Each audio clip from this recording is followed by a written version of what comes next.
So could you tell us who you are again, please? Yeah, my name is John Amadon. So we are here for the 21st annual Kateri Peace Conference, Defying Extinction. This is the most important conversation that we can be having because climate crisis, climate disruption is happening every day at this point. We need to activate all of our citizens, and we need to somehow get our corrupt and criminal government to stop making things worse and create policies that will start improving the situation. It's a big task. We need everybody here to work on it in whatever possible way you can. And it is that important if you want to live out the rest of your life.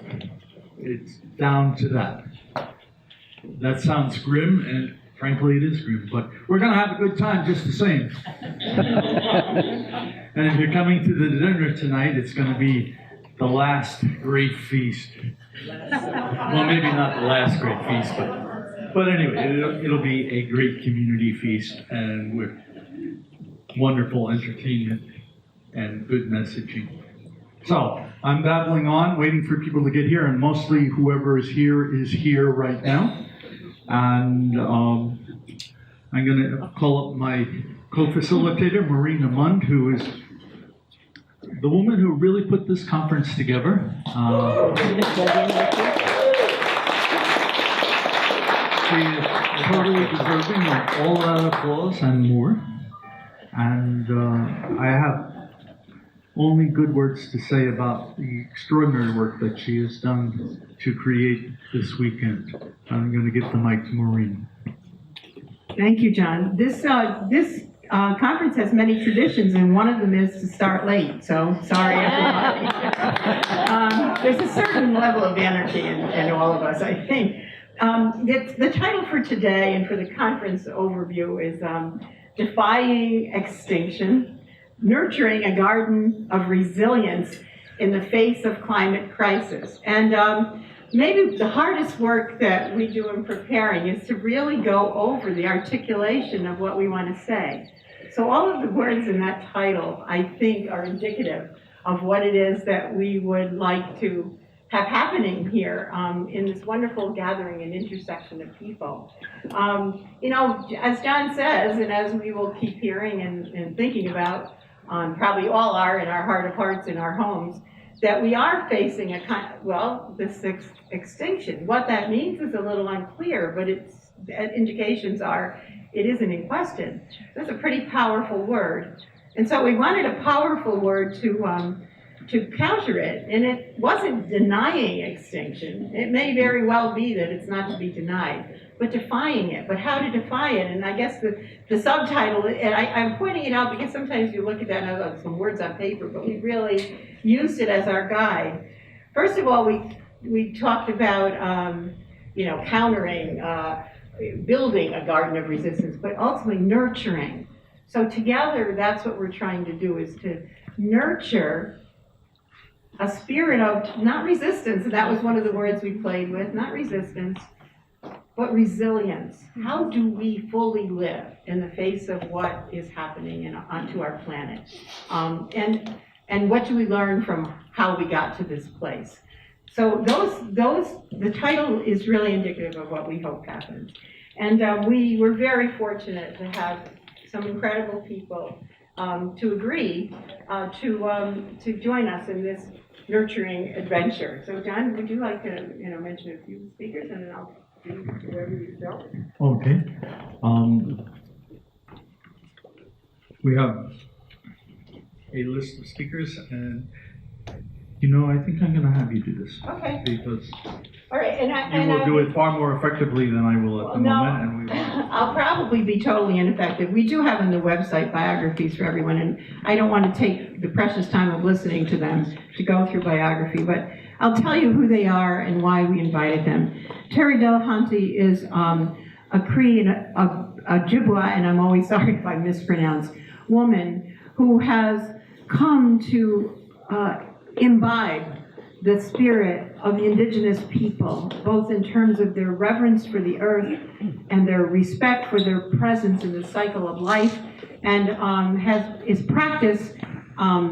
practices what are incredible and deep values that really run counter to why we have ended up where we are. And so yesterday we had an amazing day, and I want to, I guess, stop here as I talk about Terry. Above us, we walked yesterday to a village. It's an extinct Haudenosaunee Iroquois village, a Mohawk village.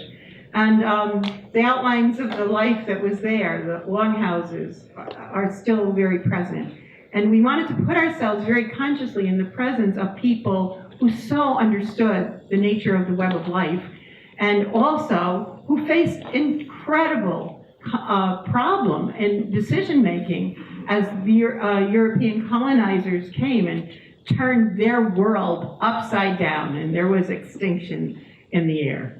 And how they, what they decided to do, and the fact that they had to make decisions, and some decided ways counter to others, but basically that process of having to confront the world that is outside of us, that is so dynamic in its willingness to run us over, it's going on here in the past. So we want to put ourselves in that presence, and Terry helped us do that, and we'll do that again today in workshop with Dar Jamel.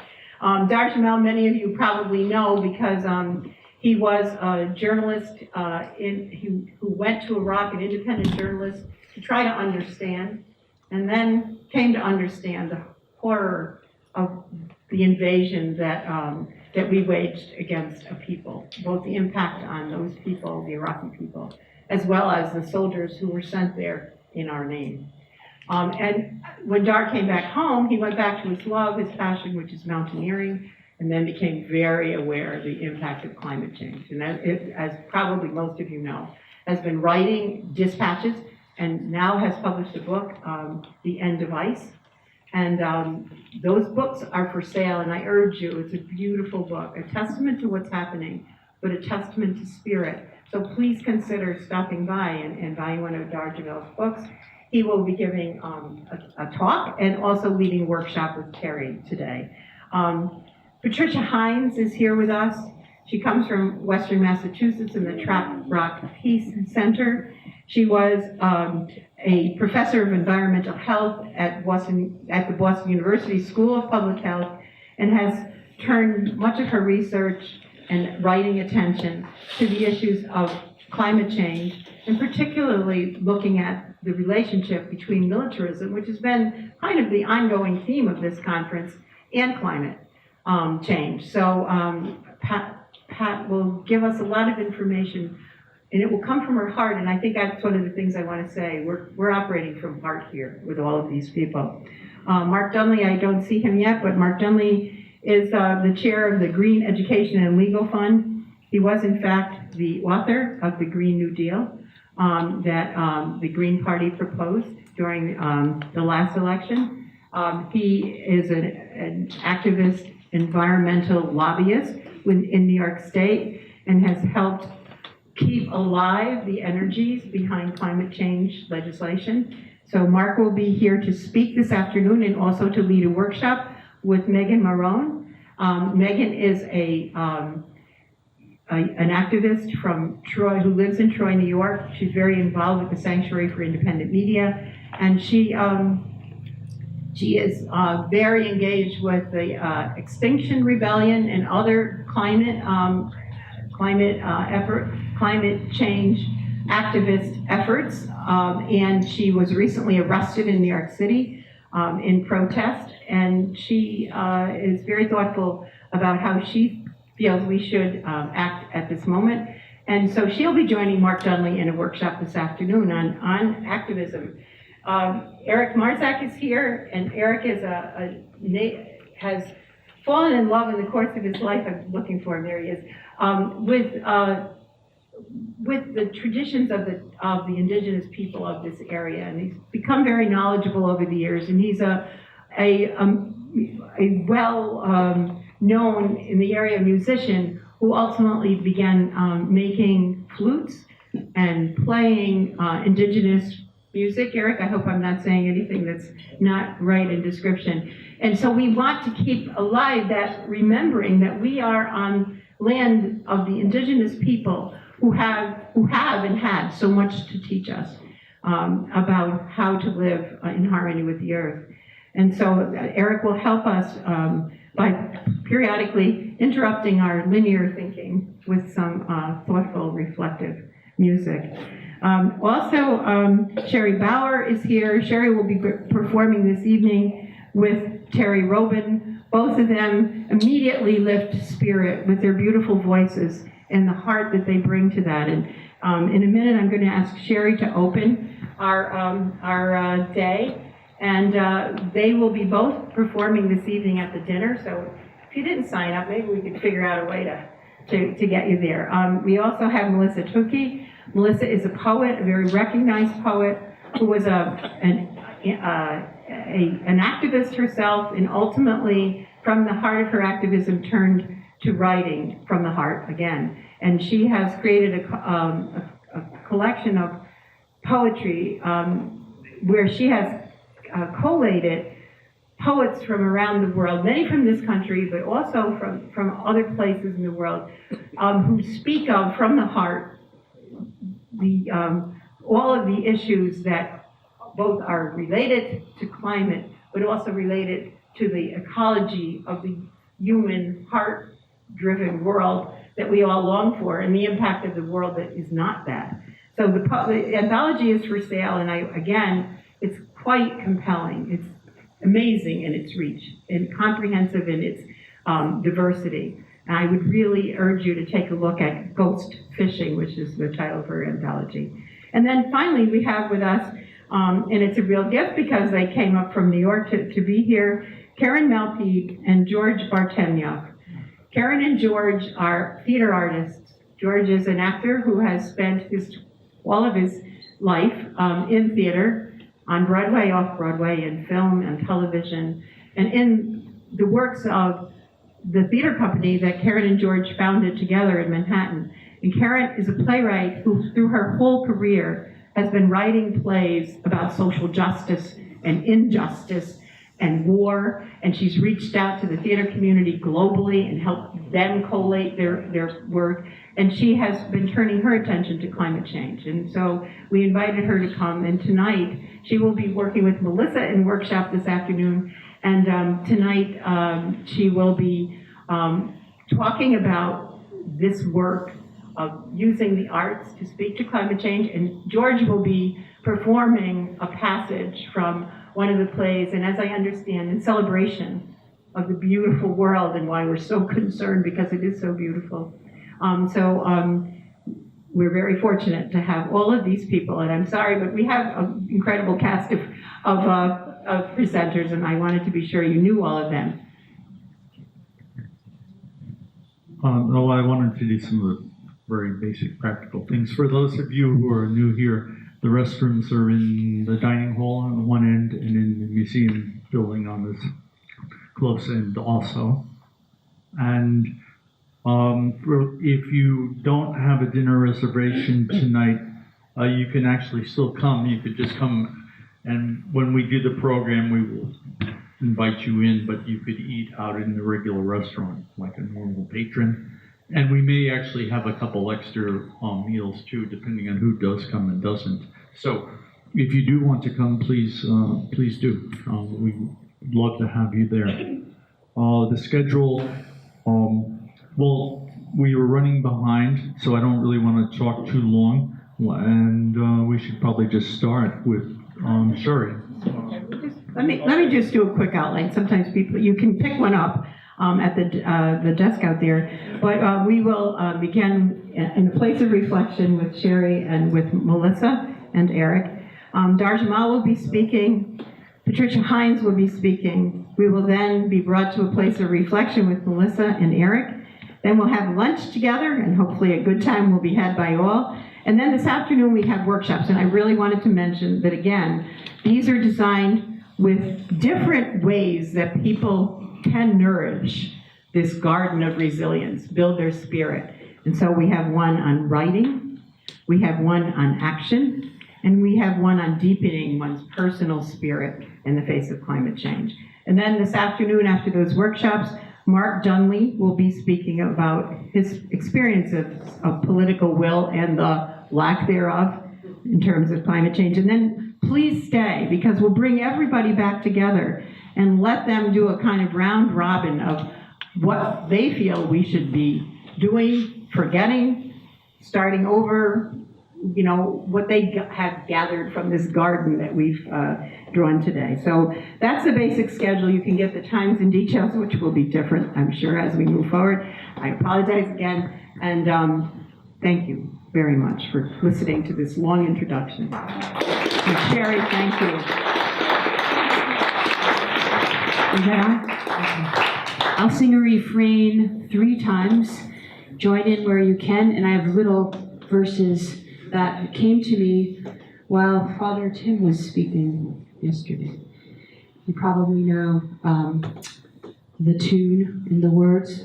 The words are, "Oh, great spirit, earth, sun, sky, and sea, you are inside and all around me."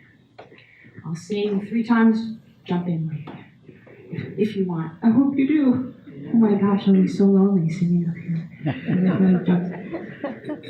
Oh, great spirit, earth, sun, sky, and sea, you are inside and all around me.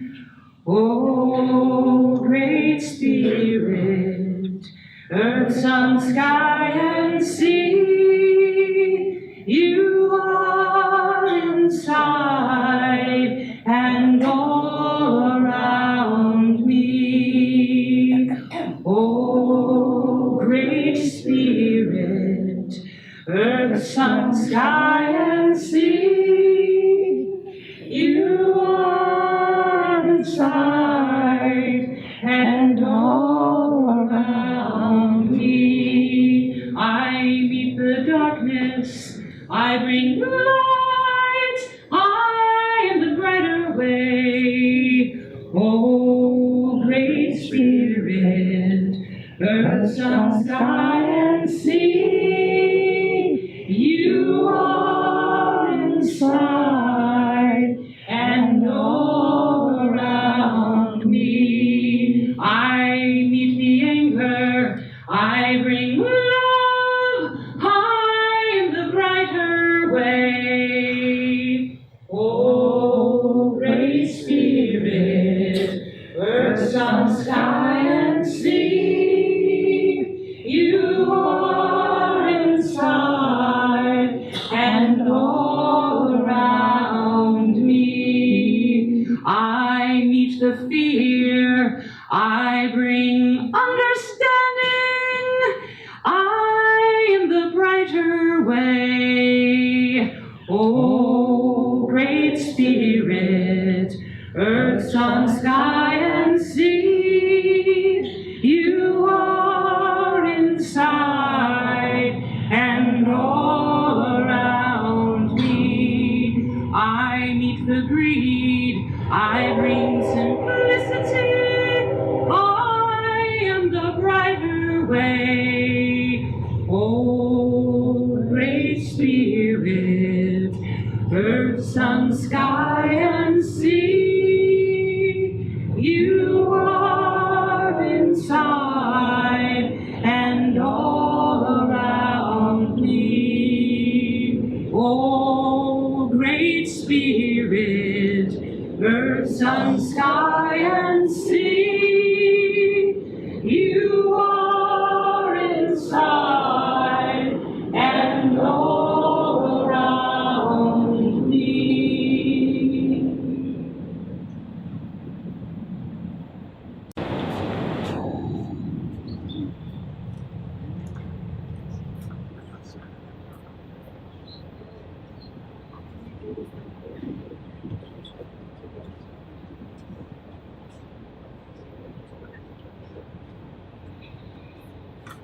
Good morning. everybody. Good morning. Eric and I are going to collaborate. We just met yesterday, and so this is exciting and improvisational. I'm going to read 3 poems. I'll read a poem. Eric will do a musical interlude, and then I'll read a poem, and then Eric will play. The first 2 poems are, and I'm going to talk not so much, I'm going to talk through the poetry. The first 2 poems are poems that I wrote, and the last poem is a poem by W.S. Merwin. Many of the poems I'm sharing are from ghost fishing. So.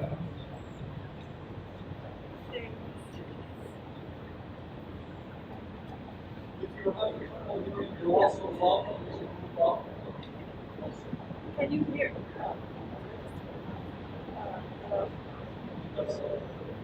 Hello?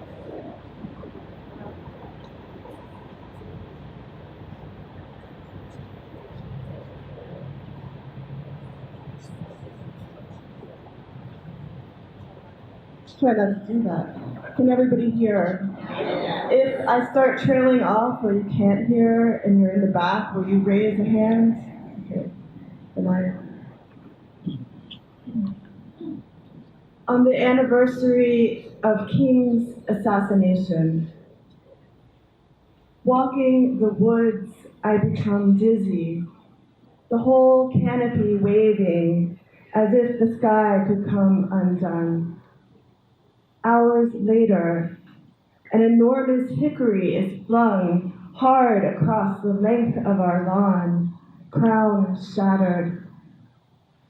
Earlier that day, my neighbor saying, "We should do something about that tree." Heavy winds blowing through America, dangerous weather. No one can say we didn't see it coming. Yael tells me hickory is medicine for helplessness. Dave says, okay, but the tree fell.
I will say one thing about this next poem. I was invited to write a poem for a program on oceans, and I was writing this poem during hurricane season.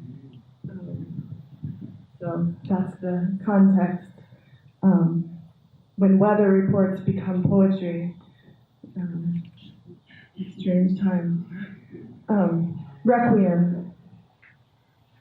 Unable to sleep, the blankets wrapped in waves, waves as tall as dreams. The dream world trying to make sense of the waking. Strange dream of flooded rivers, entire cities underwater.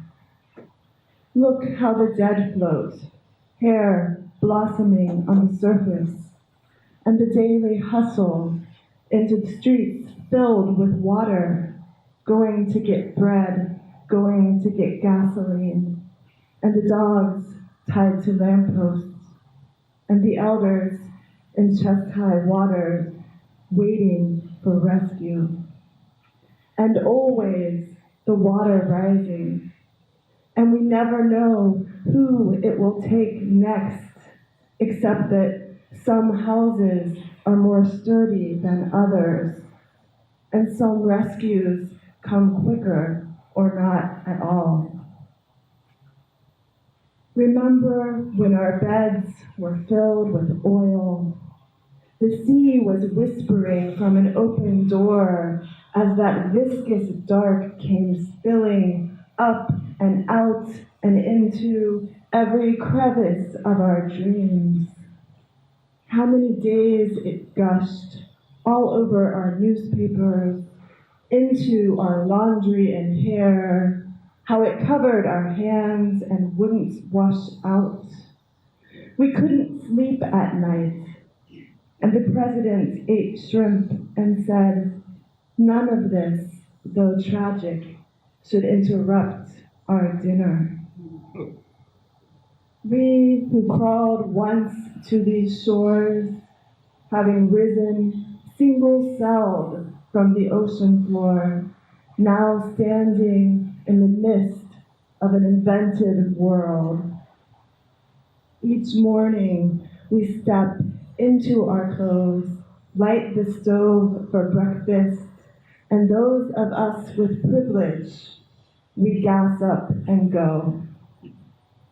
We who once had no claws, no hands, no way of grasping what we desired, and the waters keep seeping back in. Look how carefully zookeepers pack up those dolphins, airlifting them to safety, giving them massages to ease the stress. After the flooding, the houses so weak they are crumbling, and before the flooding also. Elsewhere, drought brings flame, fires consuming the west coast of our country. Easy breathing only when the wind is blowing the other direction. Firefighters fighting to protect the houses as animals come screaming from the flame. Give them water, foresters beg. Let them recover. Give me a dog who isn't drowning, a tree not in flames, a flag that is not betrayal. Teach me how to build an ark.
And I'll read one more.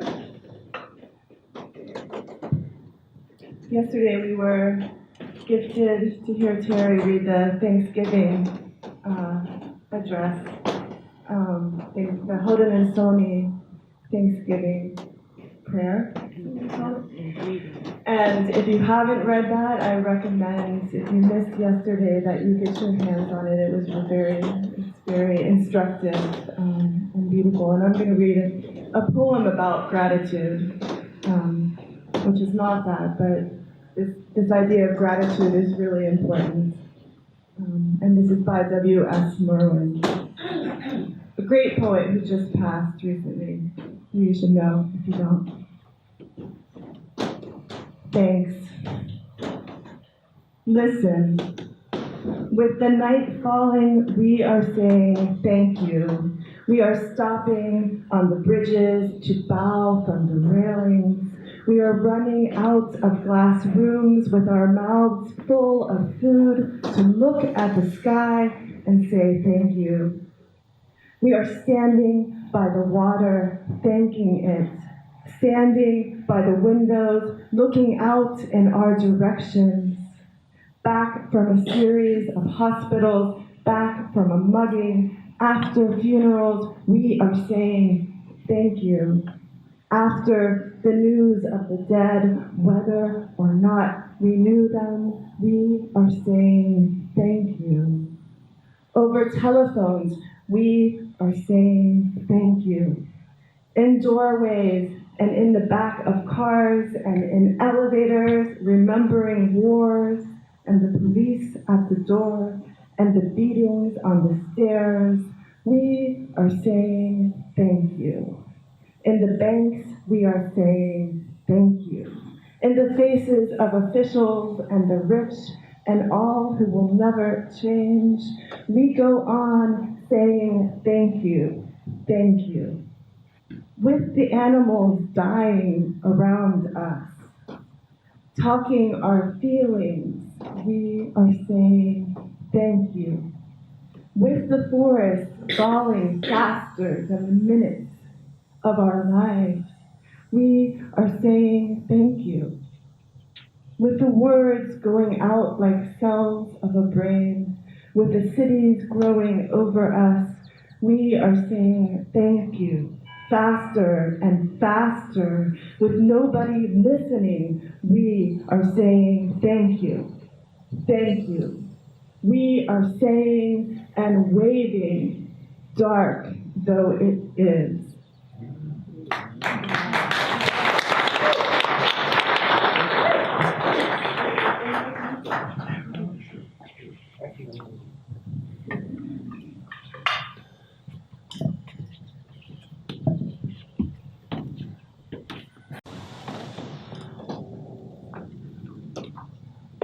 This is an important song for me to play. It's nice to play with the music by itself with just the flute, and I do that quite often and outside as well. But I looked at other instruments, guitar and whatnot, because I build them and I play them. So a lot of you'll hear in the background me playing, and sometimes I just put that in for extra color. So this is an honoring song, it's a basics Navajo honoring song.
Yes.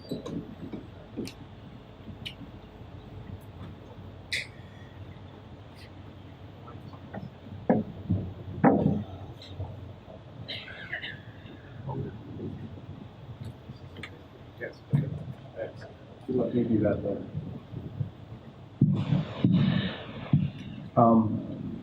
I want to start, first of all, I was going to actually ask Eric to play the flute before I spoke, so thanks for that. And thank both of you for your reading and for your playing. You deserve to be on the biggest stage there is.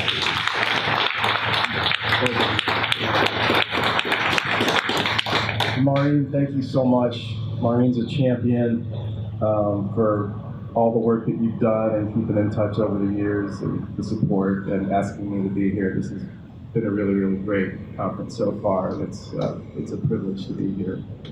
I also want to start with acknowledging that we are on Indigenous land and thank the Indigenous people who lived here and were stewards of this land for thousands and thousands of years before first contact.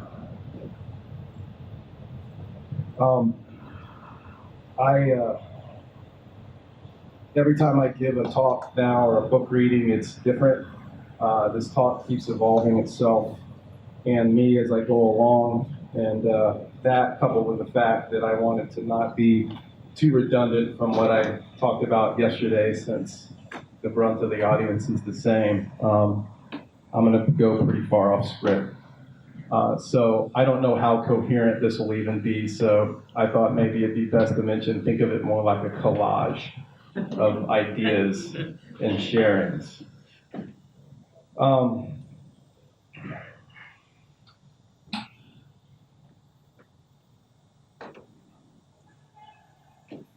You know, the title of this book is The End of Ice, and it's the end of a project that I really started itself way back in '96, but then in the material world started itself probably around 2015. It took me all around the world to the front lines of where the climate crisis is the most severe. Places like the Amazon and the Great Barrier Reef in South Florida for sea level rise, and glaciers in Alaska and Montana and Washington State, forests around the western U.S. and other places, and indigenous communities like Utqiagvik, formerly known as Barrow, Alaska, to visit with the Inuit, and places like St. Paul Island and the Pribilofs to visit with the Anungan people there, also referred to as Aleutians. And, you know, this book, since it really the way it concludes, where I bring some very, very strong indigenous voices into the book that have informed my thinking and changed my life since I've met with some of them. There's a word that I want to introduce you to today, if you're not already familiar with it. It's a word that was brought to me by reading a man named Jack Forbes, he's passed away, but he was a Native American scholar, and he wrote many articles and books, but the book I'm talking about is called Columbus and Other Cannibals, and fantastic book, and it's a must read, and I want to just share with you a little bit about why I wrote about it to lead an article I wrote a little ways back called For Native Americans, History Continues to Repeat Itself. Professor Emeritus and former chair of the Native American Studies at University of California, Davis, Jack Forbes, writes in his book, Columbus and Other Cannibals, of what he calls the sickness of exploitation, or the Wetiko disease. Wetiko means cannibal. Cannibalism, as Forbes defines it, quote, is the consuming of another's life for one's own private purpose or profit, end quote. Forbes notes, quote, imperialism and exploitation are forms of cannibalism, and in fact are precisely those forms of cannibalism which are most diabolical or evil. Few, if any, societies on the face of the earth have ever been as avaricious, cruel, violent, and aggressive as have certain European populations, Forbes concludes. Native Americans experienced Waitiko in brutal fashion not long after first contact with Europeans. These are words from Harold Dick Jr., a 72-year-old Chiricahua Apache, who told me, Europeans slaughtered during one short period alone 50 million buffalo because thousands of us relied on them, and in less than a generation, they annihilated them. And they take pride in this and take pictures of the dead buffalo, like it takes a real man to shoot an animal with a high-powered rifle from far away.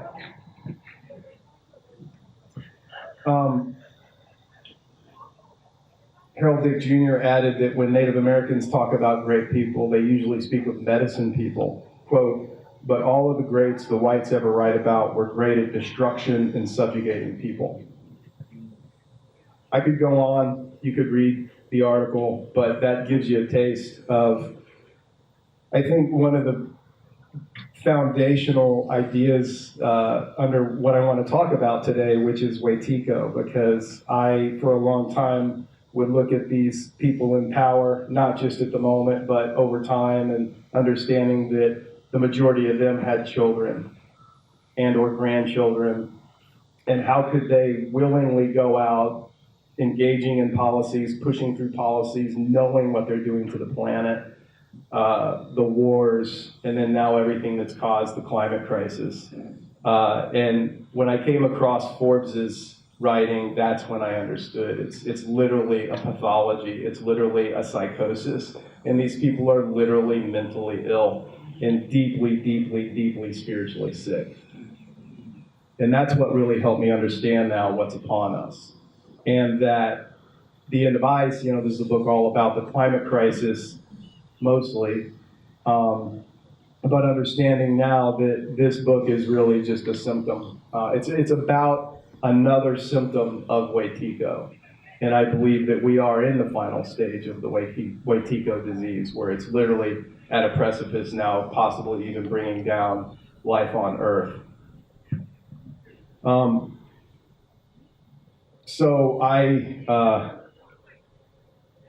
When I started writing about the climate crisis in full back around 2010, I'd known it was happening, but got distracted away from it to write about things like the invasion of Iraq and then the BP oil spill. And then finally came back around to it in 2010 and started writing about it in earnest.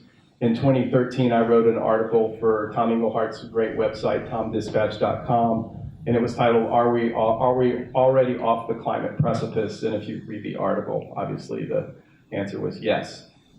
And in the article, I essentially pulled together a bunch of different scientists, and based on all the reporting I'd done in the 3 years leading up to that, it was clear to me, looking at what's happening to the ice, to feedback loops, to coral, to marine life, to this being in the sixth mass extinction already, et cetera, et cetera, et cetera, that we were already indeed in a situation where feedback loops have been triggered by this runaway Waitiko disease now in the climate that are irreversible. And that is fact.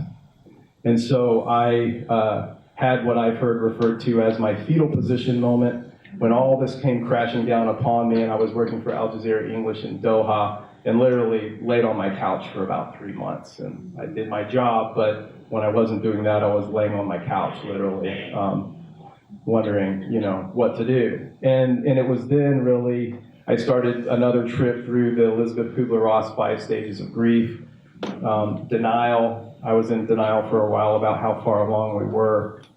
Anger, that's always a hard one to let go of. Bargaining, maybe if we do this, it won't be as bad. Maybe if this legislation passes, maybe if this political candidate, maybe, but, bargaining. Then depression, and then finally acceptance. And this book really, for me, was a gift because it took me through all those stages over and over, and getting to go to these frontline places with some of the leading scientists in each of those areas on the planet, literally, and then talking to them personally about how they dealt with it, and then really, it really kind of sped me along that process of getting into where I think I do spend a lot probably the majority of the time in acceptance now about what's happening. And I hope that you are able to get to spend more time in that place if you're not already there. And I think, but you know, a requisite of that is having a very, very clear idea of where we already are. And so, what I think I want to do is just now read some of the broad brushstrokes that I shared yesterday. Obviously, with this audience, everybody understands we're in a climate crisis. It's why you're here at this conference. But I want to give just some of the brushstrokes to really underscore how far along we already are. 2018, last year, was the 4th warmest year ever recorded, with the only warmer years being 2015, 2016, and 2017. This June was the hottest June ever recorded since record keeping began. Last month, July, was the hottest July and the hottest month ever recorded in history. We're currently in the middle of what is on track to be the warmest decade, obviously, since record keeping began. As I mentioned, we are in the 6th mass extinction event that industrial civilization has caused. We're injecting CO2 into the atmosphere at a rate 10 times faster than what occurred during the Permian mass extinction event 252 million years ago that annihilated 90% of life on Earth. Our current extinction rate is 1,000 times faster than normal and is faster than that of the Permian mass extinction. But today, just like what I ran into during my reporting from Iraq, people they wanted to know the truth, but not really. So, for example, in Iraq, and this is going to get a bit graphic, most people on the left in this country, on the so-called left, were against the war for good reasons, for the right reasons, for the moral reasons. But when I started reporting about what U.S. soldiers were really doing, which is not really any different than what U.S. soldiers have always done since the original genocide, since we live in a country built on genocide and slavery. So the military has always been used by those in power to do their bidding. And so in Iraq, this was no different. People like to think, oh, there's been some sort of evolution and there's things like war crimes and things like this. And of course, America being the shining house on the hill, our military would never do such things. They would never intentionally use snipers to target women, children, and elderly in Fallujah, which I saw firsthand. They would never intentionally use snipers to find young adolescent boys in Fallujah and shoot them in between their legs, repeatedly. They would never intentionally use white phosphorus in areas where they know that there's civilians. They would never intentionally use cluster bombs in an area where they know there's tens of thousands of civilians by their own admission at that time. They would never intentionally use depleted uranium, intentionally leaving places poisoned for generations and generations and generations. And some folks were, okay, yeah, I want to know what's going on. That's really, really hard to take in. It's extremely upsetting. But I think the majority of the people really didn't. Even a lot of the people that were against the war to begin with. And I think I've had a similar experience when we talk about Waitico disease and when we talk about now the climate crisis, which is, I think, one of the most severe symptoms yet, if not the most severe, of this disease. And so people like to kind of get into the bargaining phase that, oh, we still have 12 years left, according to the UN report that came out a year ago, which was bogus because no new information in that report whatsoever. Any scientist will tell you that not any, but the majority of scientists, at least that I've spoken with, and I'll come back to this, have said, no, we're way far off the cliff. These feedback loops are kicked in, and not geoengineering, not a Green New Deal, not a new political candidate, not anything that the system that's essentially now completely populated by people infected with Waitico disease is going to solve. And so each one of those things is an attempt to solve something by a system that created it that is now unsolvable. More statistics, the oceans have absorbed 93% of all the heat humans have added to the atmosphere. To give you an idea of how much energy that is, if they hadn't absorbed that heat, right now global atmospheric temperatures would be 97 degrees Fahrenheit hotter than they are right now. And they've absorbed half of that heat since just 1997. That's why now every single year for the last 5 years and counting is a record warm heat year for oceans. Today's carbon dioxide levels at 415 parts per million CO2 are already in accordance with what historically brought about a steady state planetary temperature of 4 to 6 degrees higher, depending on where you are on the planet. And that's in alignment with what several scientists have told me, that if we stop burning all CO2 emissions on a dime yesterday and did every mitigation measure available right now, that we're locked into a minimum of 3C warming, a minimum. Already insects, which are essential for the proper functioning of all of Earth's ecosystems, as they are food for other creatures, pollinators, and recyclers of nutrients, and without them, we will not survive. A series of studies in the last 9 months informs us that there will be no more insects within 100 years of the current trajectory, because we're losing 2.4% of insect biomass annually. And this is from insecticides, habitat loss, and of course, climate disruption. On top of that, since just 1970, 60% of all mammals, birds, fish, and reptiles are gone.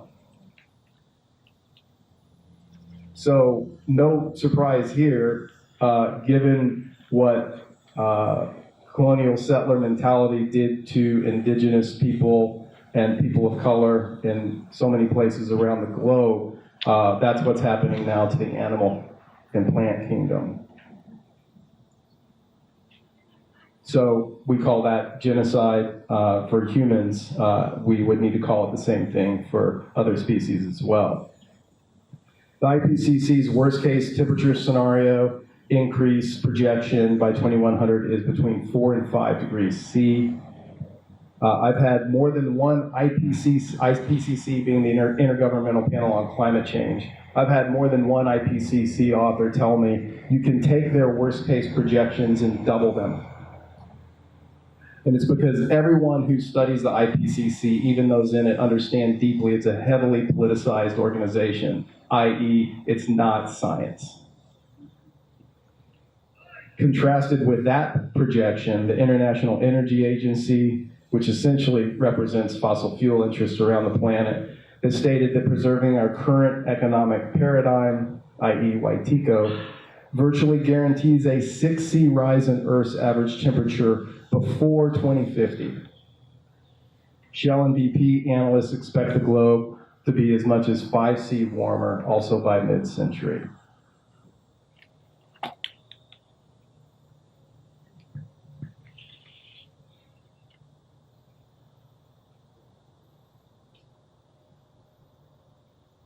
I want to just read briefly a couple of things from the book now. One voice I include in the conclusion of the book is from Stephen Jenkinson. He's a Canadian who is a storyteller, author, activist, and he's worked in the palliative care industry for decades. He doesn't anymore. He has a great book called Die Wise, which I highly recommend. But he gave a talk at Simon Fraser University in Vancouver a ways back, and during part of that talk, he discussed the climate crisis. And so I want to just read you what he said on that topic during that talk. The question is not, are we going to fail? The question is how. The question is, what shall be the manner of our inability to care for what was entrusted to us? The question is our manner of failing. He went on to say, grief requires us to know the time we're in. The great enemy of grief is hope. Hope is the four-letter word for people who are willing to know things for what they are. Our time requires us to be hope-free, to burn through the false choice of being hopeful and hopeless. They are two sides of the same con job. Grief is required to proceed.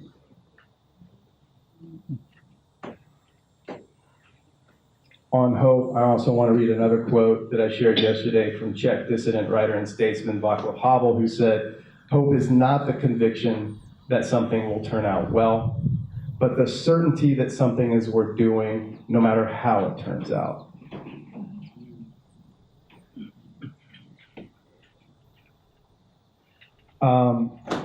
I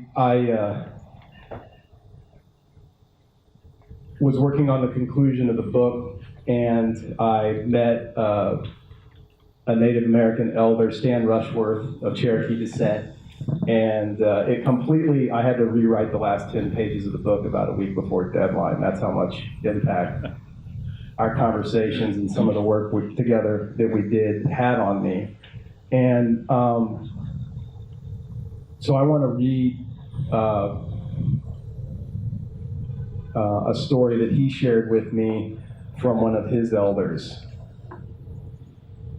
It's an old story that was told to him by Dr. Darrell Babe Wilson, who was born into the Pit River Nation of northeastern California. Wilson tells of Mis Misa, a small but powerful spirit that inhabits Akuyet, what white man named Mount Shasta, a very high volcano located in the southern end of the Cascade Range in north central California. Mis Misa is a spirit force that balances the earth with the universe and the universe with the earth. Wilson says that Akuyet is, quote, "the most necessary of all the mountains upon earth, for Mis Misa keeps the earth the proper distance from the sun and keeps everything in its proper place when wonder and power stir the universe with a giant yet invisible canoe paddle. Mis Misa keeps the earth from wandering away from the rest of the universe. It maintains the proper seasons and the proper atmosphere for life to flourish as Earth changes seasons on its journey around the sun," end quote. The mountain, the story tells us, must be worshipped because Mis Misa dwells deep within it. To climb the mountain with a pure heart and with real resolve, and to communicate with, quote, "all of the light and all of the darkness of the universe, is to place your spirit in a direct line from the songs of Mis Misa to the heart of the universe. While in this posture, the spirit of man/woman is in perfect balance and harmony," end quote. For as long as Mis Misa's instructions are followed with sincerity, society will be sustained. Its inhabitants will survive for the long term. The most, quote, "the most important of all the lessons," it is said, "is to be so quiet in your being that you constantly hear the soft singing of Mis Misa," end quote. However, the story also warns that by not listening to Mis Misa's song, the song will fade. Mis Misa will depart, quote, "and the earth and all the societies upon earth will be out of balance, and life therein vulnerable to extinction."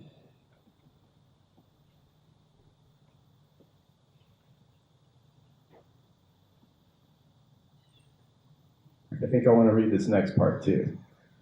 In 1973, Wilson's elder, grandfather Craven Gibson, summoned Wilson to warn him of impending disaster. Gibson pointed to the moon and asked Wilson to see the scars and the, quote, "injured land." Remember, these stories are meant to be metaphorical, not literal. He recounted a story told to him by his grandmother of a, quote, "big war between the people that occurred there on the moon."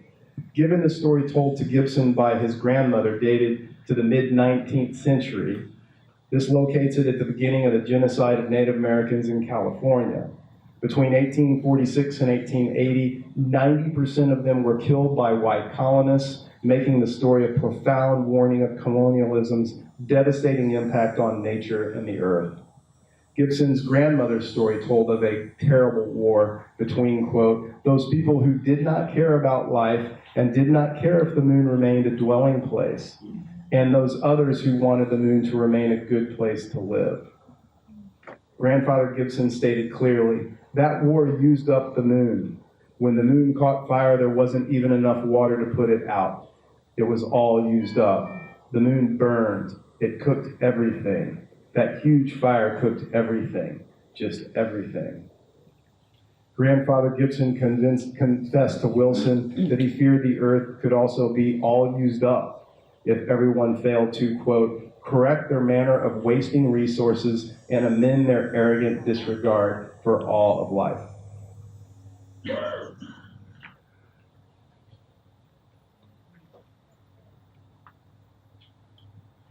So I'm going to read one more thing, and then we'll wrap this up. This is my way of trying to kind of fend off the usual obligation to leave people on an up note or tell you what to do.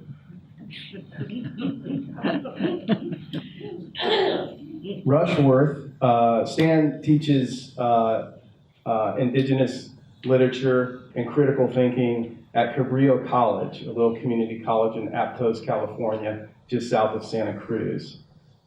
He's one of the most brilliant people I've ever met, and he has 2 books out in print, which should be mandatory reading for everyone. So I urge you to look those up and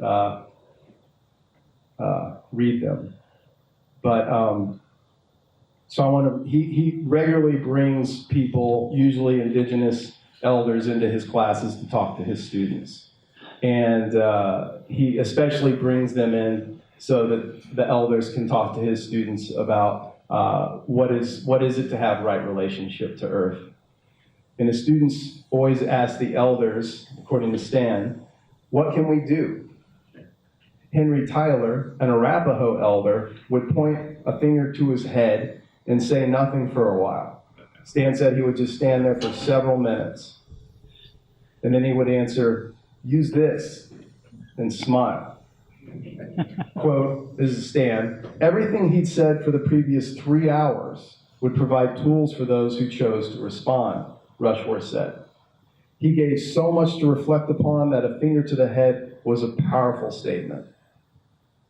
CeeLo Blackcrow, a Lakota Sundance leader and elder, would also smile and say, think about it. That's up to you. I can't tell you what to do.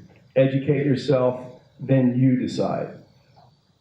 Of this, Stan added, like with Uncle Henry, listening to him for 3 hours would give an incalculable amount of information and food for reflection.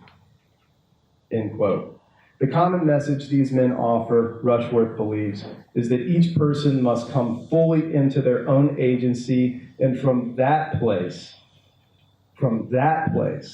decide upon their proper course of action. Otherwise, simply following the lead of someone else would entail a lack of the kind of conviction needed for these times.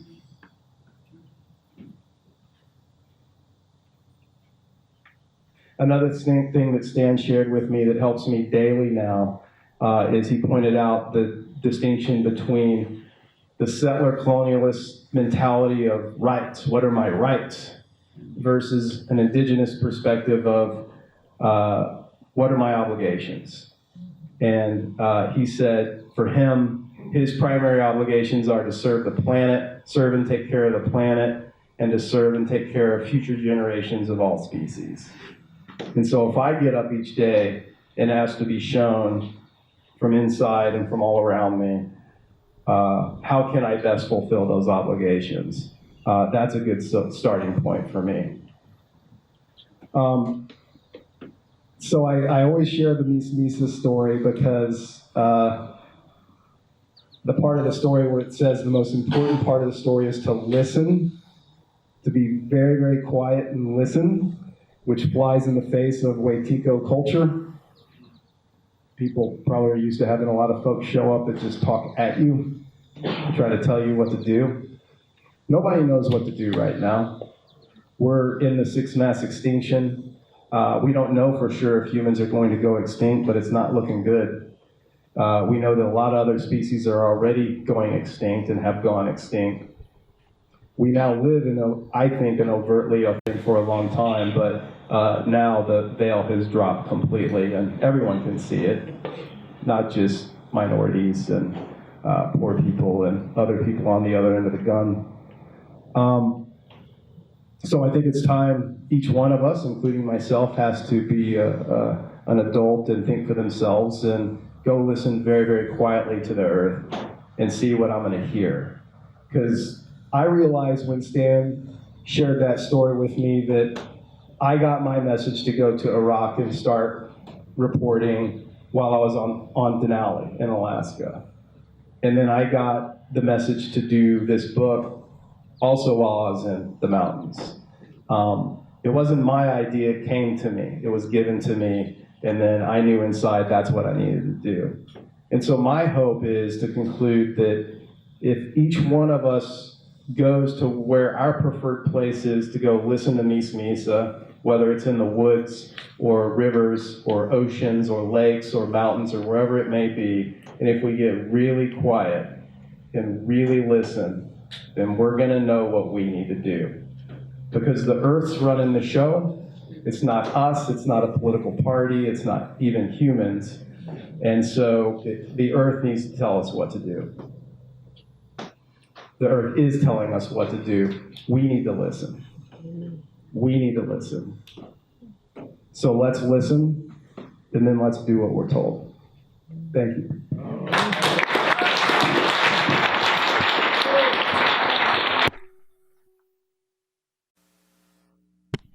Like so many others, and Laura most recently, I have to open with thanksgiving to the musicians first, who drew us yesterday and today, who drew us into music and created an immediate sense of community by asking us, teaching us, and then asking us to sing along. To Kateri, you evinced the centrality of women, both sacred and secular, in Native American consciousness, mother and father creators, grandmother earth, 5 bands, tribes, where women choose the chief, imagine that. And the conference brochure described 3 sisters, corn, beans, and squash, as nurturing model of sustainable agriculture. Looking around, I see 75% to 80% women attending this conference. And I have to ask, why is this? Where are the men? Father Tim, he asked us for suggestions. His address is here. I thought he would be here, and I wrote this thinking to say it to him. I would suggest that you speak of the Creator as mother and father. Feminist theologians have reinterpreted the theology of the all-male Trinity. Doreen Glynn, from the Congregation of St. Joseph, knows the name of the prominent feminist theologian at Fordham. She tells me she just retired, but who has written an excellent book on this. And I speak from lived experience because my brother John, at 79, a fully functioning, healthy Catholic priest, read the book. And he wrote me afterwards and said, quote, "I am a feminist."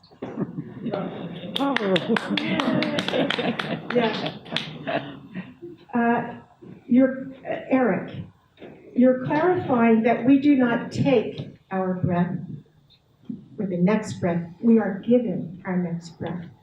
That change of one word to given upends our anthropomorphic version of living life in our world.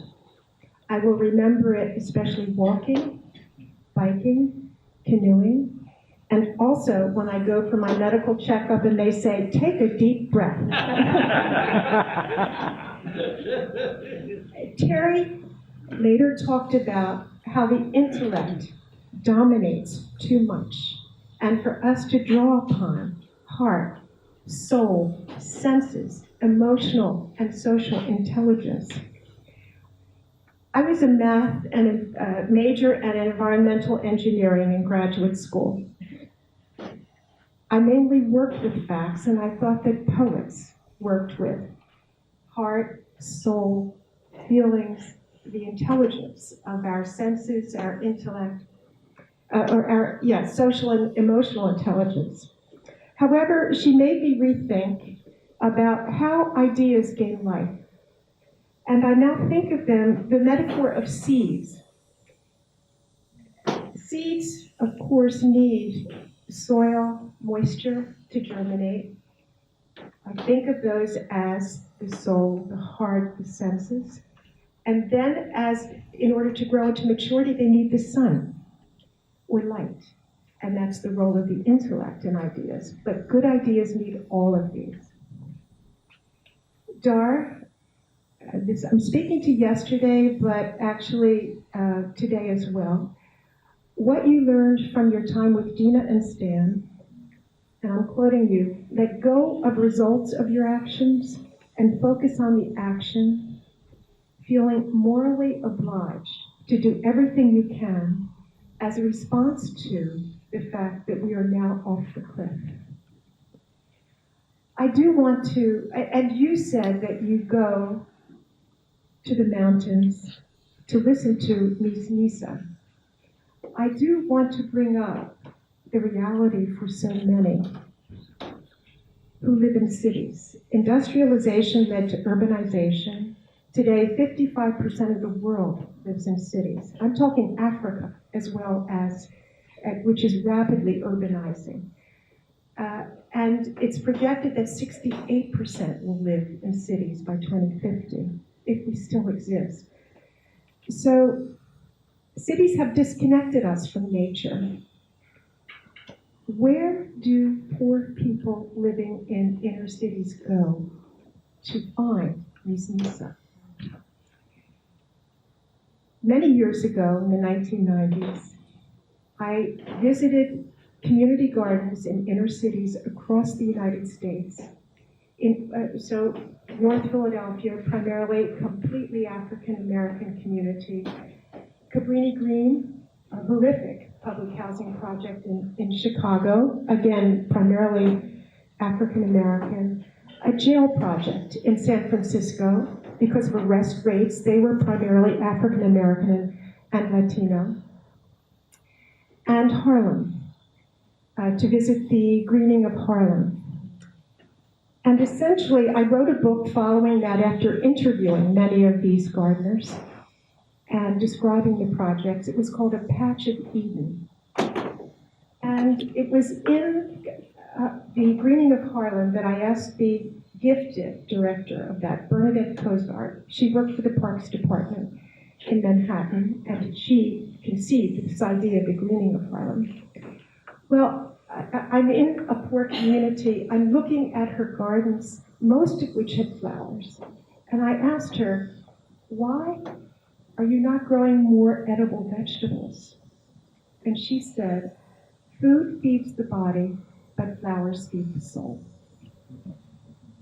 And I would say that the situation of so many in the world, poor living in cities, is that their Miss Nisa can only be a small community garden where they will work with the resilience that you have spoken about, Maureen, to create a livable, sustainable world for the time that they can. Melissa, I was moved and inspired by the focus of your anthology. Eco-justice rather than climate crisis.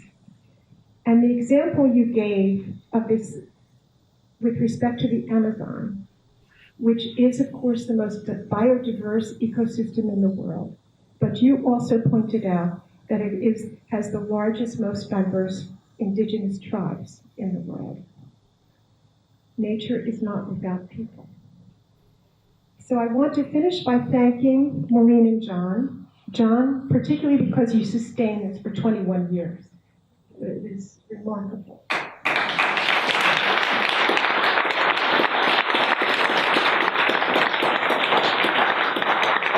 given how short-lived everything is, fast and short-lived everything is.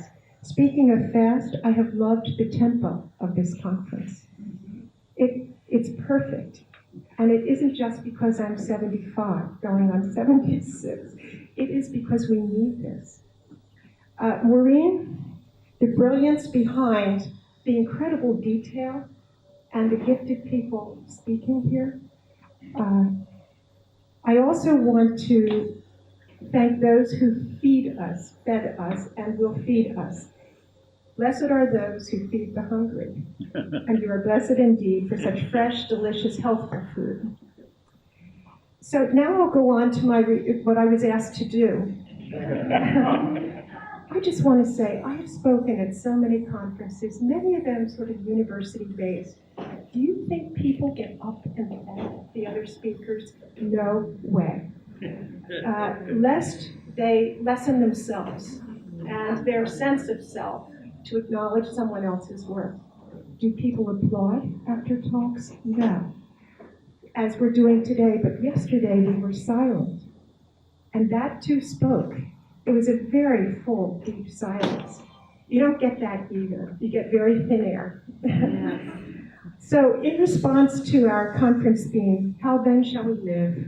I've written 3 meditations, concluding with 2 principles by which to live. I'll open with my own daily philosophy. Make the most imperatively of what we have and can do now, with an emphasis on excellence in every endeavor, all the while facing that the earth we have been born into, no matter our age or generation, is less rich in ecological diversity, less habitable for all creatures, and manifests little evidence of a major restoration in the near future. My first meditation concerns the equality of women and what it has to do with peace and security at home and in the world. And my second meditation, a sequel, is on how peace is intimately linked with the fate of the earth. On the eve of World War II, the iconic writer Virginia Woolf responded to a male attorney's question about how to prevent war. Your question, she replied, is how to prevent war. Ours is, and she was referring to the majority of women across history, Margaret Thatcher and others like her accepted. Our question is, why fight? Peace and the security of nations are powerfully linked with the equality of women, though the rare power broker, be they diplomat or military liaison, is conscious of this. I traveled a year ago to Ghana to participate in the International African Women's Feminist Peace Conference, which was organized by the more than 100-year-old organization, Women's International League for Peace and Freedom, what it's called WILP. My interviews with African women and a few feminist men during their sessions on feminist peace in Africa only reinforced the mounting conviction that the fate of nations, and thus the fate of the earth, is bound up with the status of women. Consider that feminist revolutions to gain human rights and equality for women have freed and saved the lives of many, many millions of women and girls, without weapons, without fists, without a drop of blood spilled. The underside of this, hundreds of millions of girls and women have been injured, harmed, and killed by patriarchal institutions and by misogynist men. Why? Because they are female. How? With female infanticide, with weapons and rape in war, with fists and rape at home, through the commercial sex trade, and through the slow gendered violences of personal and public inequality. Shall we also call this the Wetiko disease? Consider this staggering finding. More lives were lost in the 20th century through violence against women in all its forms than during all 20th century wars. Yet while thousands of monuments throughout the United States honor those who gave their lives for their country in war, only one, the first of its kind, is currently being planned for women who've lost their lives giving birth to our country's children. Recent groundbreaking analysis validates the conviction that national and international peace and security are integrally related to women's equality. A team of researchers, including security studies experts and statisticians, has created the largest global database on the status of women. It's called Women's Stats. And they compared the level of security and conflict within 175 countries. They were using a UN index for that, to the overall security and equality of women in those countries. Their findings are profoundly illuminating for global security and world peace. The degree of equality of women within countries predicts better than level of democracy, better than level of wealth or poverty, or ethno-religious identity, how peaceful or conflict-ridden their countries are. Further, democracies with higher levels of violence against women are less stable and more likely to choose force rather than diplomacy to resolve conflict. At the structural level of governance, the glaring absence of women in government as well as international bodies such as the UN at every echelon, particularly the highest, is another form of discriminatory violence that robs women of political power and consequently the world of security. Currently, only 20 women hold the office of head of state or head of government, a mere 6% versus 93.7% male international leaders. So what difference do women bring to issues of political power and national security? Nearly 200 women in politics surveyed in 65 countries agreed women's presence in politics increases the amount of attention given to social welfare, legal protection, and transparency in government and business. 4/5 of them expressed that women in government restore citizens' trust in government. Research has shown that where women's inclusion in conflict resolution is prioritized, peace is more probable. They go longer in terms of trying to resolve conflict farther, especially when women are in a position to influence decision-making. There's a wonderful book by an African activist who won the Nobel Prize, who organized with other women to finally end the unending war in Liberia, which spilled over to the Sierra Leone. Nozizwe Madlala Routledge, a former member of parliament and assistant secretary of defense in the post-apartheid South Africa government, has turned the crucible of her experience in government into a lifelong commitment to equality for women in political decision-making. The end of military white rule, she told me, did not end patriarchal militarized rule. You enter office, she said, to change government, and government changes you. Being elected to office is not enough. Women and men of integrity must transform government. So here I think of the spark of hope for transformation of government, offered especially by the 4 women of color recently elected to Congress. Trump diabolically denigrates them. They are the antithesis of his heartless, authoritarian, white nationalist worldview and behavior. Another speaker at the conference, Dr. Kate Adu-Adeku, she is a professor at the University of Ghana. She concretized her message of gender equality. Quote, this break down gender roles in the home to begin to change society. Have boys do dishes and have them learn to nurture younger children. She said there is a feedback from home to the top of society. Our Ghana conference opened with a few minutes of silence to honor the great Ghanaian statesman, peacemaker, and former Secretary General of the United Nations, Kofi Annan, who had died that morning. His words of many years ago embody the core message of this momentous African Women's Feminist Peace Conference. He said, "There is no policy more effective in promoting development, health, and education than the empowerment of women and girls. And no policy is more important in preventing conflict or in achieving reconciliation after conflict has ended." My second meditation is inspired by Thich Nhat Hanh's wisdom regarding the relationship between conflict and climate crisis, or more positively, peace and a life-sustaining planet. His words, "If we are not united in peace, we cannot save the planet."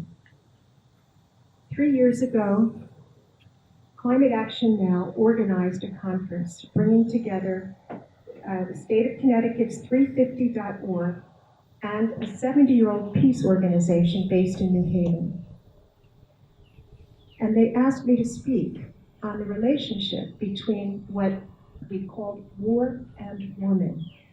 So looking out to my audience of young climate change activists on one side and white-haired peace activists like us, not all of us, on the other, gathered for a talk and discussion on war and warming, I saw in the generational difference what many peace activists perceive, that peace, war, militarism, nuclear weapons are an agenda of another era, an earlier era, while progressive political energy today is galvanized by climate crisis.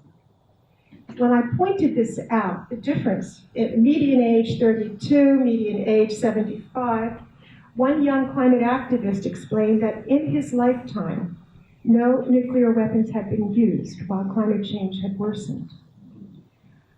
He seemed unaware of ongoing US military conflicts in his lifetime because our news doesn't cover them.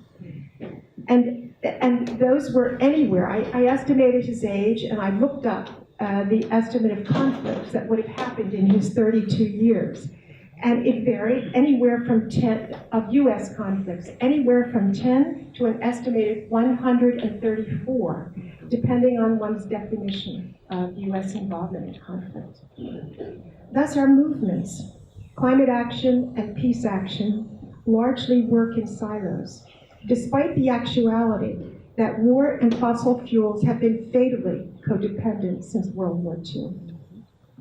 Oil is indispensable for war and militarism.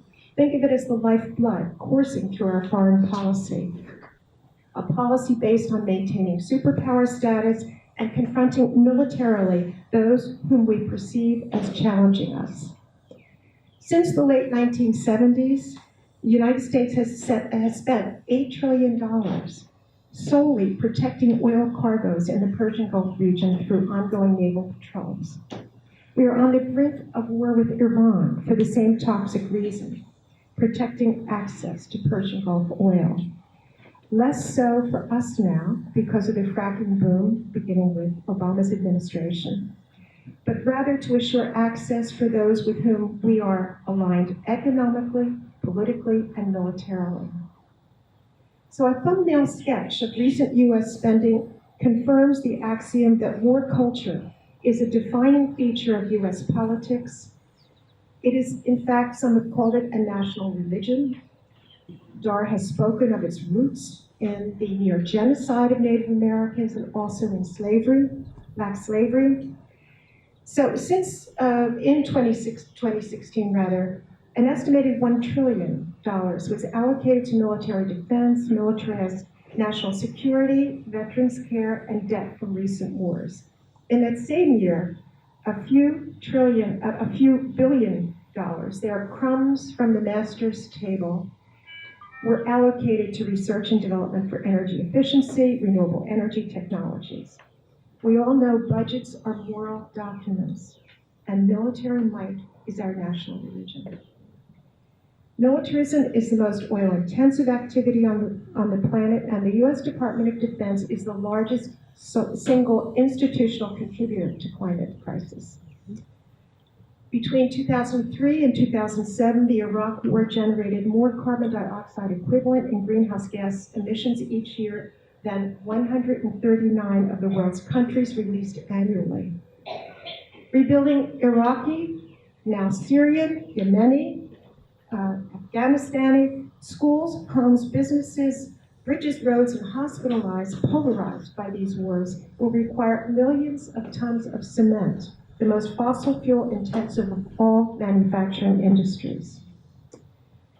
Many defense analysts of the West and NATO believe that war between, quote, the great powers, Russia and or China, is not only possible but also inevitable within a decade. I happen to get, I didn't subscribe to it, but I haven't canceled it, the Department of Defense newsletter daily. And this is where you step inside a worldview that is so at odds from not only activists in these issues, but general citizens as well. It's extraordinary. And they not only try to anticipate war with these great powers, they like getting up and they like preparing for it. They're very excited. I hear there is a sort of energy, oddly, in the email messages and coverage by the Military Times magazine, etc. A high energy generated by the next generation of weapons. And of course, the military industrial complex is right there, with their lobbyists, etc. So growing global militarization portends greater military buildup in Russia, China, NATO, and the Middle East. This is what's happening. We've just sold we sell so many weapons to Israel, but now to Saudi Arabia, encouraging NATO to contribute more to their own defense.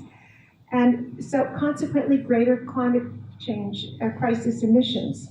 The United States expends 37% of the global military budget. That was a couple of years ago. And its military is estimated to contribute 5% of climate change emissions.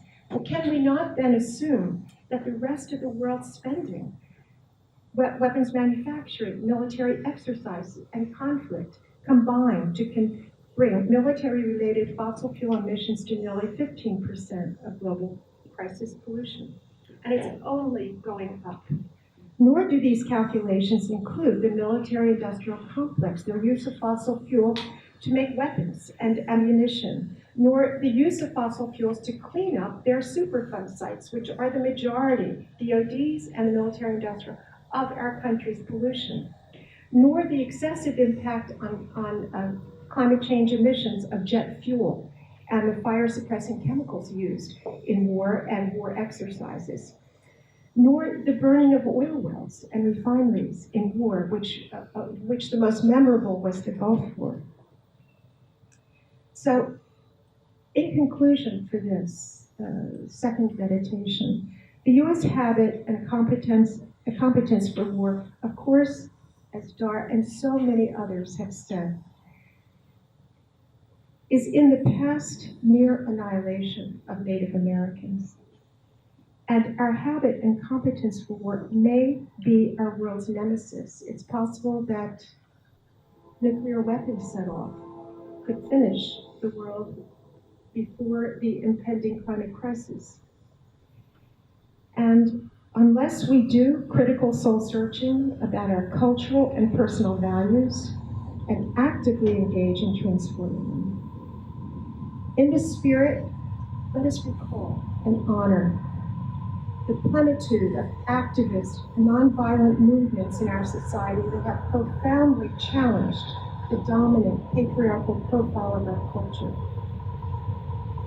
I want to say something about the train. I thought about it a lot, how it disturbed people, how people took it so well.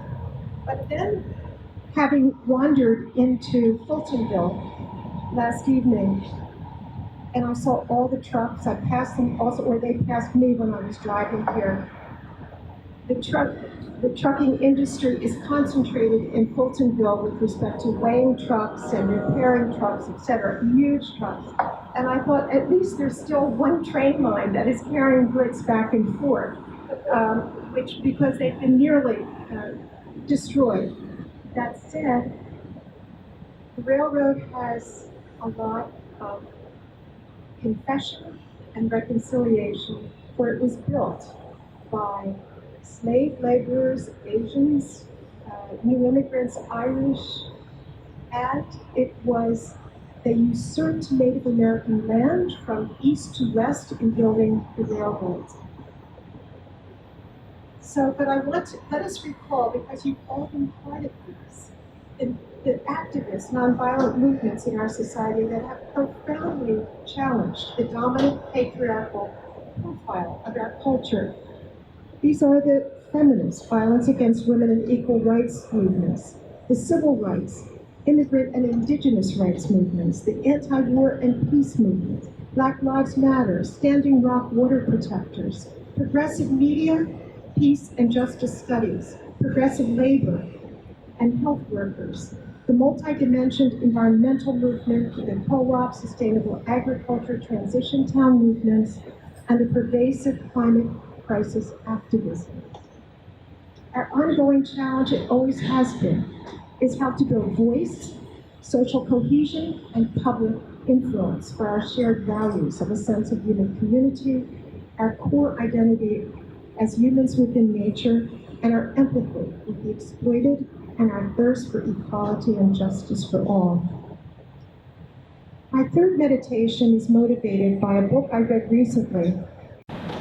In Burning Up, A Global History of Fossil Fuel Consumption, the author Simon Provani sets out to plumb the political, social, and economic causes, that is, the large structural causes of what he calls the madness that is producing global warming.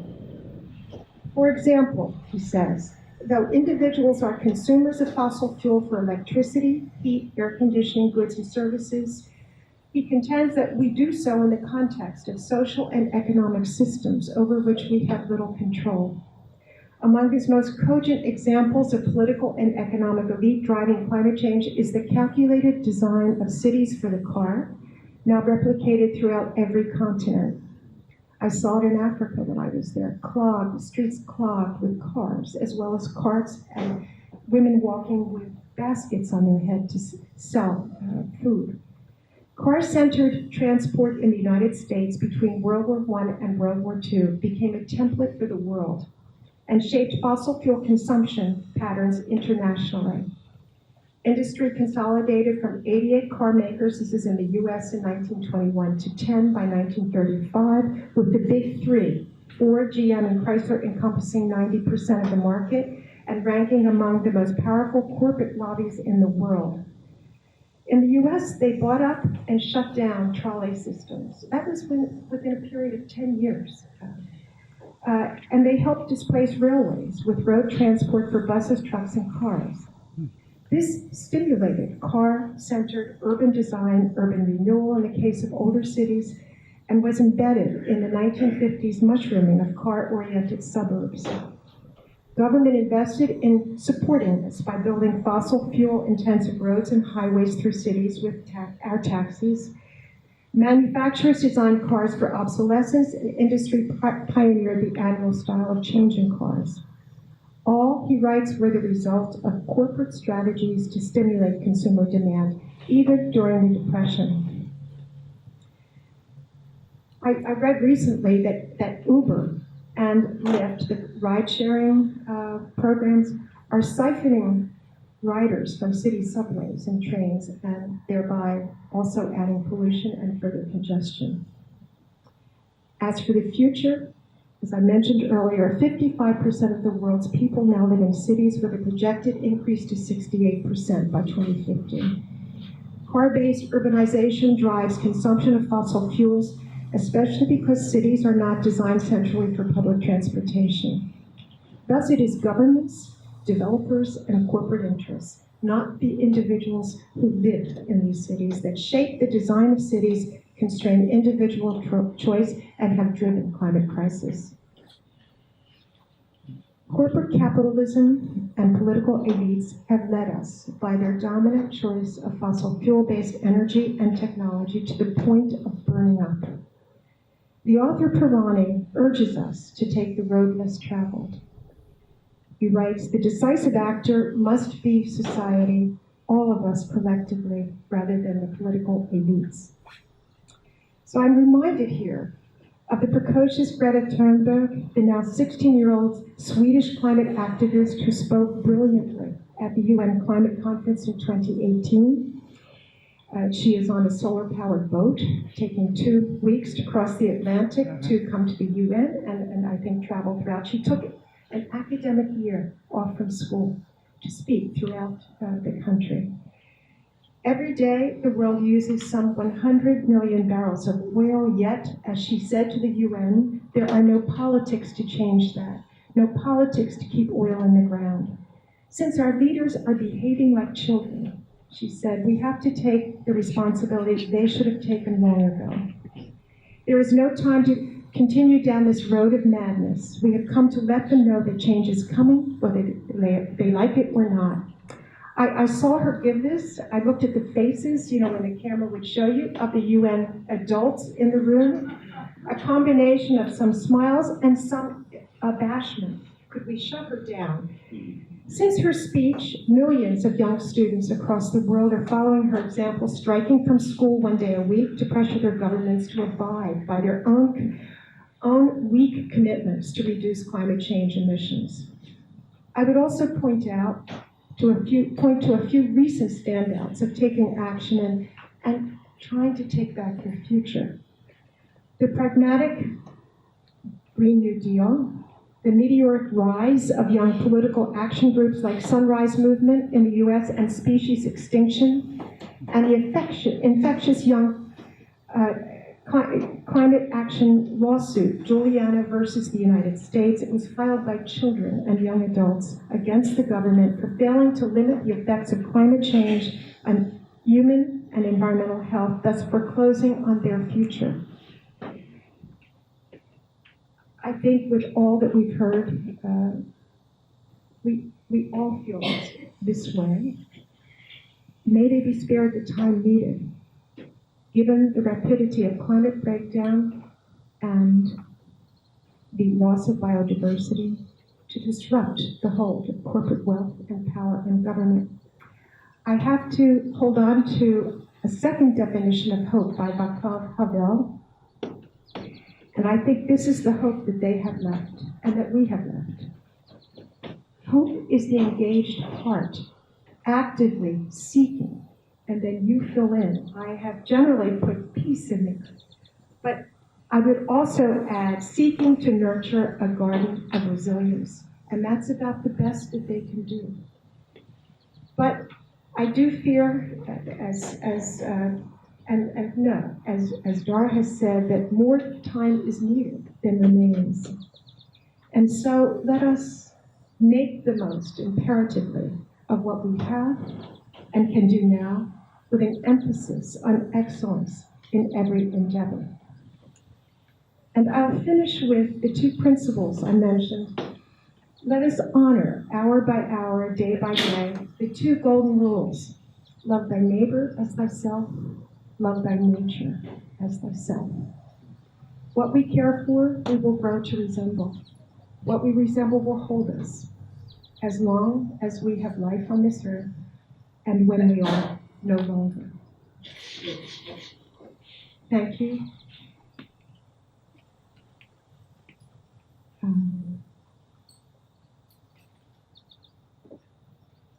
This is a very important conference. It is dimensioned because of the inclusion of poetry, music, ideas, love, sense of community, the care of people preparing the food, and I feel very fortunate, blessed to be here. Thank you.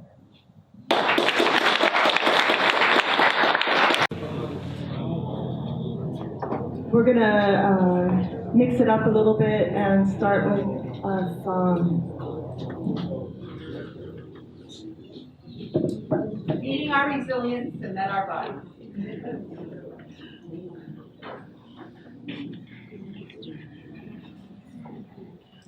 The inspiration for the song was being in the Adirondacks, and we had a series of 4 really terrific downpours that came through during the night.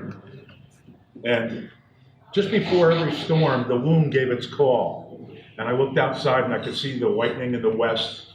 And he did this all night long. The loon called it up and told us when the storm was approaching. And just thinking here, it's a wonderful metaphor for what's happening here, is that all these wonderful speakers are telling us about the approaching storm, much like the loon. Not that we're all loons, but you know. But the loon is a rather noble bird, so this is a little bit of a, not a lengthy piece, but it's orchestrated once again with the wonderful piano playing of Peg Delaney, who interpreted the song for me. And so this is the loon song.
Hours. Thank you for all the naming that's happening in the framework and the ways we're given to think about hope and about our current troubles and about our role and what's next. And I want to also give a shout out of gratitude towards the environmental justice movement and name one other thing, which Pat did mention, which is our white supremacy and our whiteness, and as another part of seeing who mostly is in our movements, these movements in this room. Just want to recognize that we have work to do But I want to recognize the people of color that have been doing this environmental work on the front lines for generations. And I want to offer as a tool in the back of Ghost Fishing, I included text, which you can also find online, of the 17 principles of environmental justice from the first National People of Color Environmental Leadership Summit, which was held in 1991. And so much of what we're talking about is in these principles. And if you don't know these principles yet, I encourage you to seek them out and find ways to heal and connect our movements and learn from those who are on the front line. I'm going to read two poems thinking about hope. I also want to shout out Thinking About Hope, Cornel West's book on hope. Some of you might have read. I think it's really instructive. He talks about a blues hope, and as hope as the opposite of optimism, if I'm getting it right in my memory. That optimism is this shallow, everything, denial of reality, but hope, blues hope, is the recognition of how bad things are and still finding hope. And just put that out as another way to look at it. This work is helpful. I'm going to end with two notes of hope on my poems, and then we'll go back to another song, and we'll be moving to lunch. And this is a poem that will make you hungry. The title of this poem is Poem for the TSA Officers Who Rifled Our Bags to Dump Homemade Jam We Were Carrying as Gifts. And this is, I offer as our building our resistance, our garden, our sustenance, and a reminder that the natural world is here for us and is supporting us and is rooting for us, and we're not alone. And I really appreciate that Misa idea and this beautiful space where we are. This is a true story. Poem for the TSA officers who rifled our bags to dump homemade jam we were carrying as gifts. You never can tell what those peaches were doing naked together in that Guatemalan basket. Or how the moon whispered to an underground of resurgent garlic. Winters when you thought the living world asleep. Beware the last red peppers of autumn, how they fatten into gorgeous fists raised at dawn in solidarity. Trust not the pickled relish. Keep an eye on the candied beets. Know that the bees are amassing in goldenrod, hoping to keep their queen alive, as battalions of crickets play violin in the tall and anonymous grass. Trust not the sweat-sticky kitchen uprising of steam as grapes roil into a delirium of kettle-shaking goodness. Keep an eye on that elder who ladles the whole sweet mess into a bell choir of singing jars, each ping rousing unexplainable delight. Know that in kitchens throughout this land, such sweetness is gathering daily.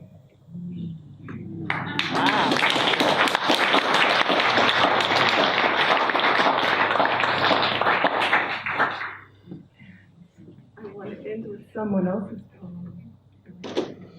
This is connected also to the garden and our resistance and our resilience, and this is from Ghost Fishing. This is a poem by Chen Chen, who is a Chinese American immigrant. It's called Set the Garden on Fire. My friend's new neighbors in the suburbs are planting a neat row of roses between her house and theirs. Her neighbors smile, say the roses are part of community garden project. That's all. But they whisper too, whisper plans for trees, a wall of them. They plant rumors that her house is hiding illegals when it's aunts and uncles visiting. They grow tall accusations fed by talk radio that her house was bought with drug money, not 17 years of woks sizzling. People serving, delivering, filing, people scrubbing, refilling, running, her family running the best restaurant in town. Like with your family, my friend says, once we moved in, they stopped calling us hard-working immigrants. Friend, let's really move in. Let's plunge our hands into the soil, plant cilantro, strong tomatoes, watermelon, and honey-hearted cantaloupe, good things sweeter than any rose. Let's build the community garden that never was. Let's call the neighbors out, call for an orchard, not a wall. Trees with arms free, flaming into apple, peach, pear, every imaginable, edible fire. Come, friend, neighbor, you, come, set the garden on fire with all our hard-earned years, tender labor of being here, ceaseless and volcanic, making of being here together. Chen Chen.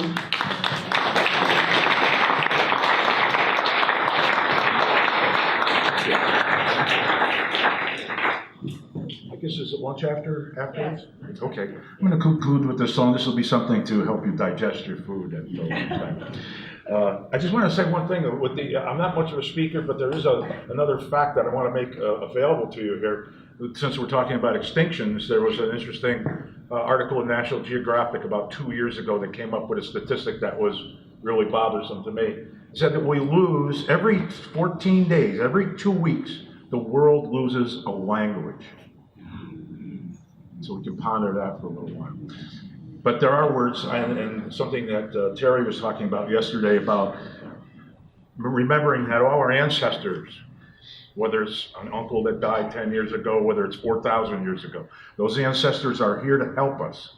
And when we're asking the question on what we do, we need to turn to them and ask them and really sit down with it and find that quiet place. And those ancestors will come and talk to you too. In spirit talk, it won't be words, it'll be spirit talk, and you'll understand that very clearly. So this song is called Ancient Voices. And I'll be playing the Pueblo flute. This is a copy of a 1,500-year-old flute that was found in Arizona. And I was received the information about where the holes went and everything. So this is music from 1,500 years ago. And I do want to offer a big Nyalegoa, which is Mohawk, for a big thank you to all the people that organize this. And Maureen, you know, it's been a privilege to know you and all these people, these wonderful people that were here. And realize that this is not just a peace conference, this is an elders gathering. So let's listen to those ancient voices. I have another engagement tonight, so I'm going to have to leave shortly. And once again, from the bottom of my heart, thank you so much. Thank you. Oh boy. That's okay.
Introduce Mark Dunley.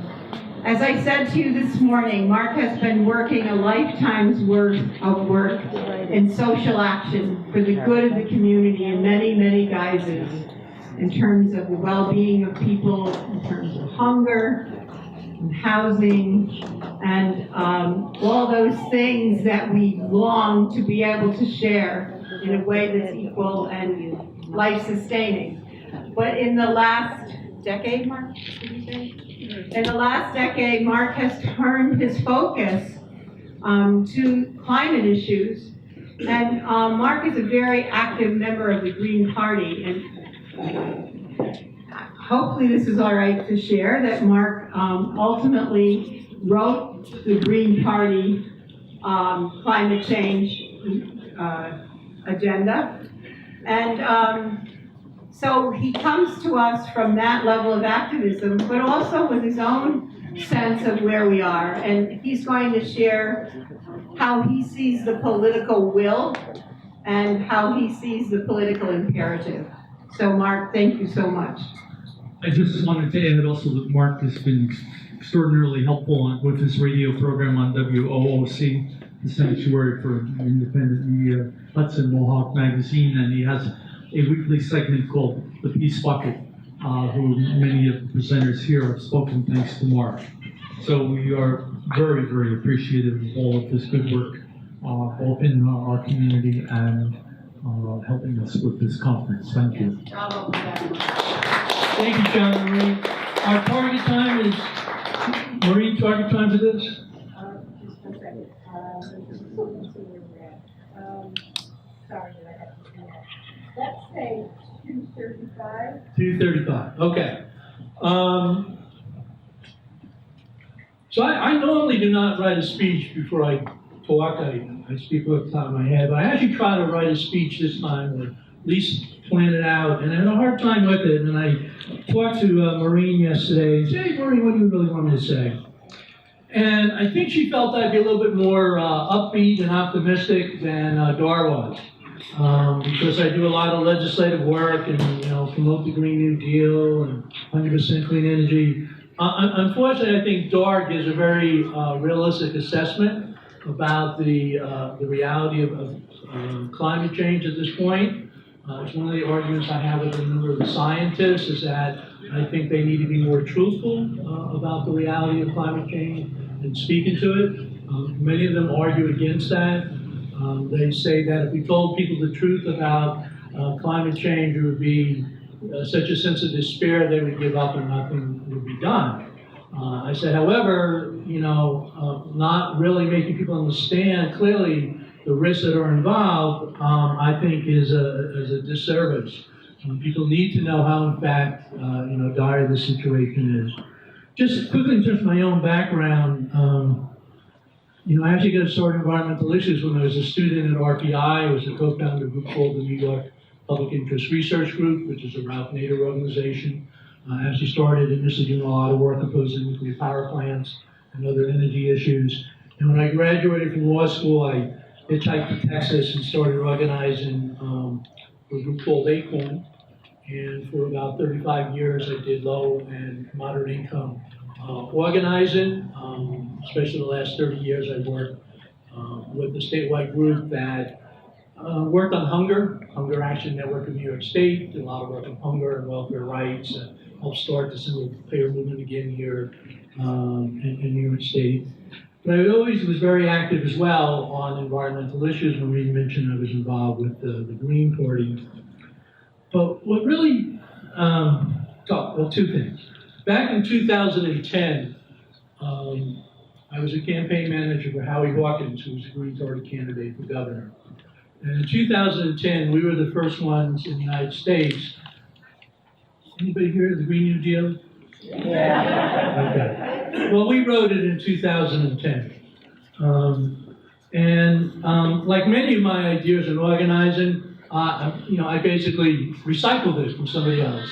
And basically, the Green New Deal was actually developed in Europe, of all places, in response to the 2006 economic meltdown, and the Green Party and others in Europe which developed it.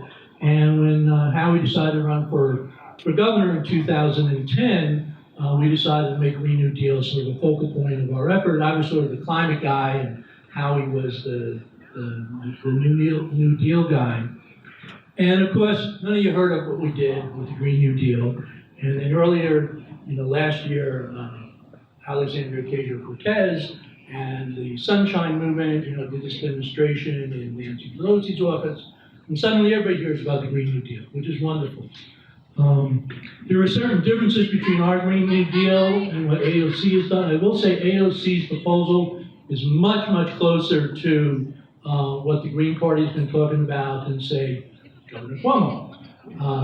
She at least keeps the New Deal part of it, which is that we should have a universal right to a living wage job. We should have single-payer health care. We should have funding for housing. We should have economic justice. We should have the economic Bill of Rights that FDR talked about in his last State of the Union address in 1944 and 1945. And so it's really important that AOC, unlike a lot of the other Democrats, had really embraced that.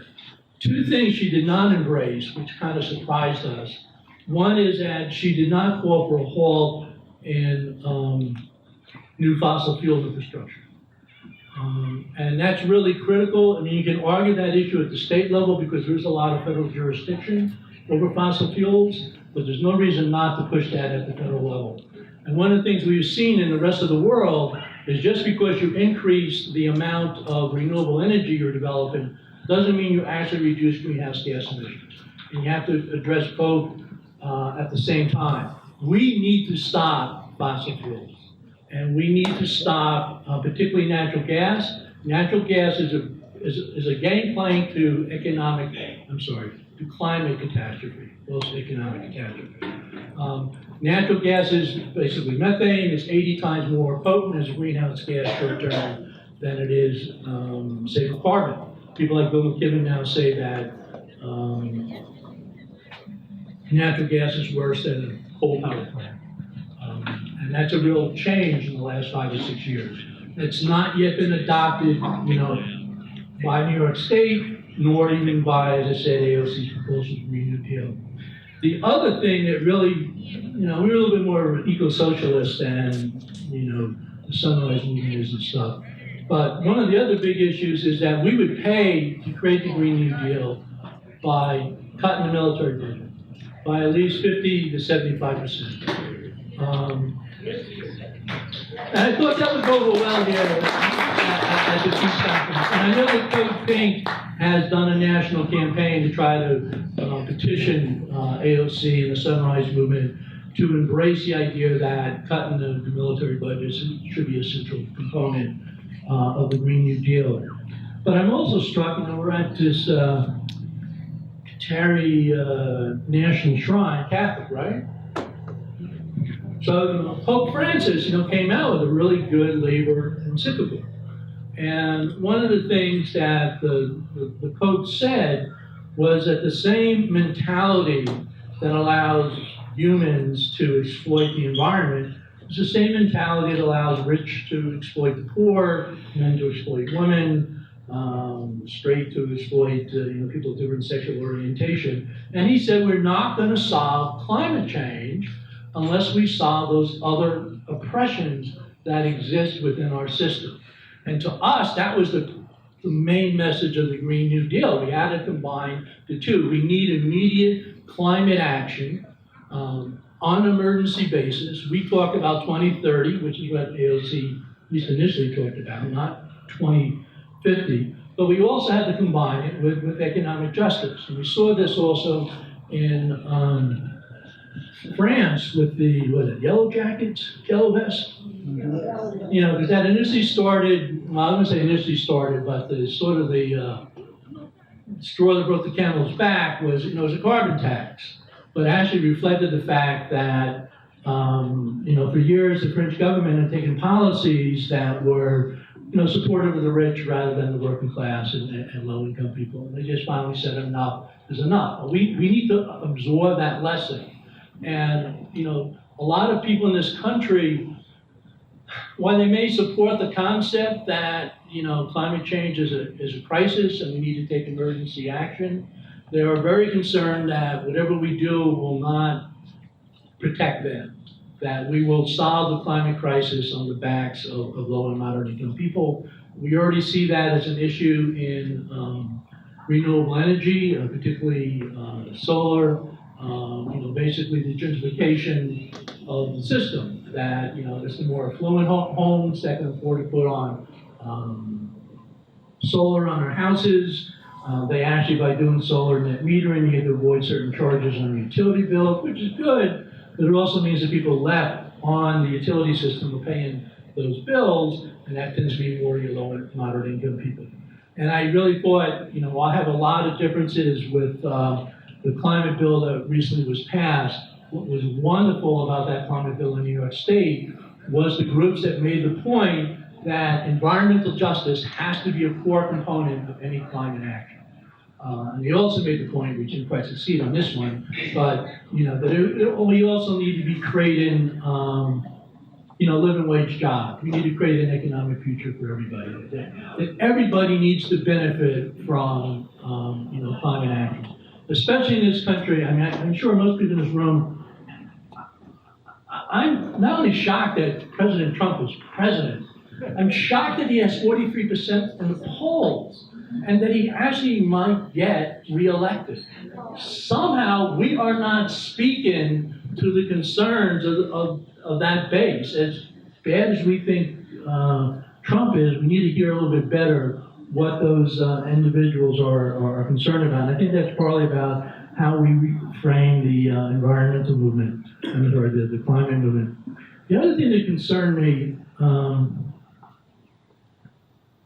was, I ran the Hunger Action Network in New York State. So we're one of the leading anti-poverty groups in the state.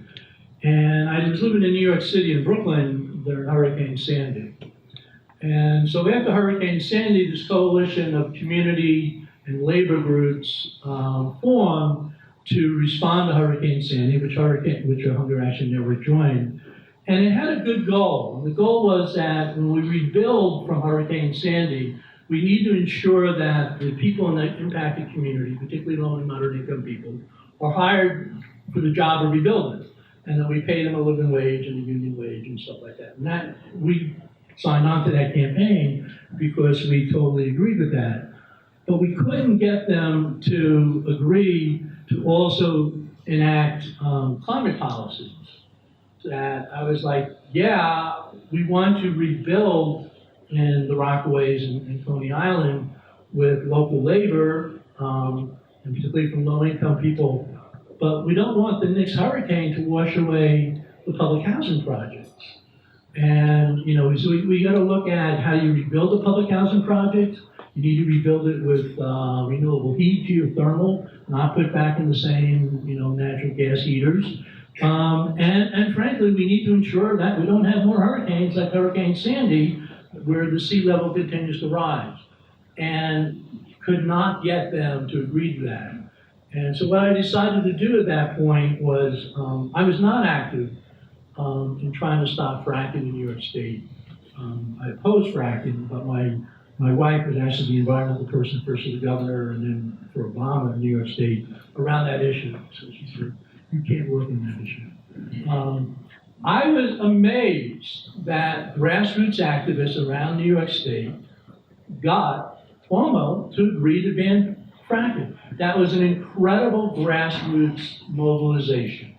And basically people just bird-dawed the guy for 4 or 5 years. They passed laws at the local level. It was a real example of citizen empowerment. and that was great. But like most of the people in this audience, I've been doing this for 40, 45 years. I know how to stop any bad proposal. That's all I do for 4 or 5 years. I tell the wife, listen, I'll make sure the flowers are there on the anniversary. Tell the kids, I'll try to make the graduations at high school and stuff. But that's all I'm doing for the next 4 or 5 years. And, there are lots and lots of people who do that, and we defeat lots and lots of bad projects. But it's whack-a-mole. As soon as we defeat one bad project, some other bad project pops up to replace it. And if we're going to get to solve this problem, we have to create the type of vision that we want to see. We have to create that positive vision, that positive alternative, which is much, much harder to motivate people to work on. It's easier to motivate people when they see a direct threat to the well-being of their family and to their household. And so what I decided to do after 2015, when Cuomo agreed to do the ban on fracking, was during that campaign, Mark Ruffalo, the actor, agreed to get Mark Jacobson, the professor at Stanford, Bob Howard, Tony Graffia at Cornell, to do a study on how do we move to 100% clean energy by 2030 without any reliance upon nuclear, but particularly no reliance upon natural gas.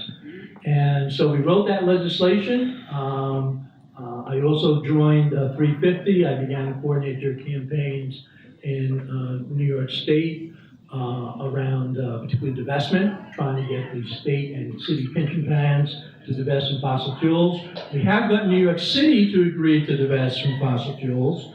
I cannot convince Tom DiNapoli to divest. I don't know why, to be honest. He's actually a pretty good guy. I did run against him for state controller last year, particularly on that issue, because we never even met with him.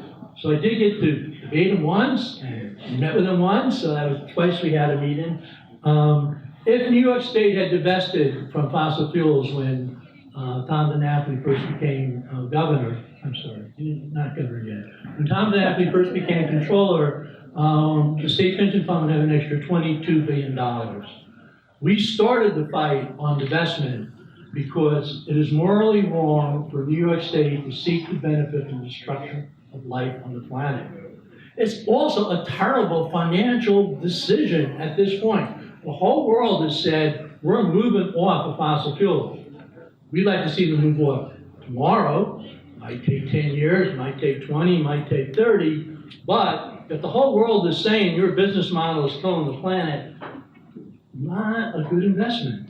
And the reality is for the last 4 or 5 years, the fossil fuel sector has underperformed the entire rest of the Wall Street economy, and yet we can't get Tom DiNapoli to divest. So that was the second bill I did.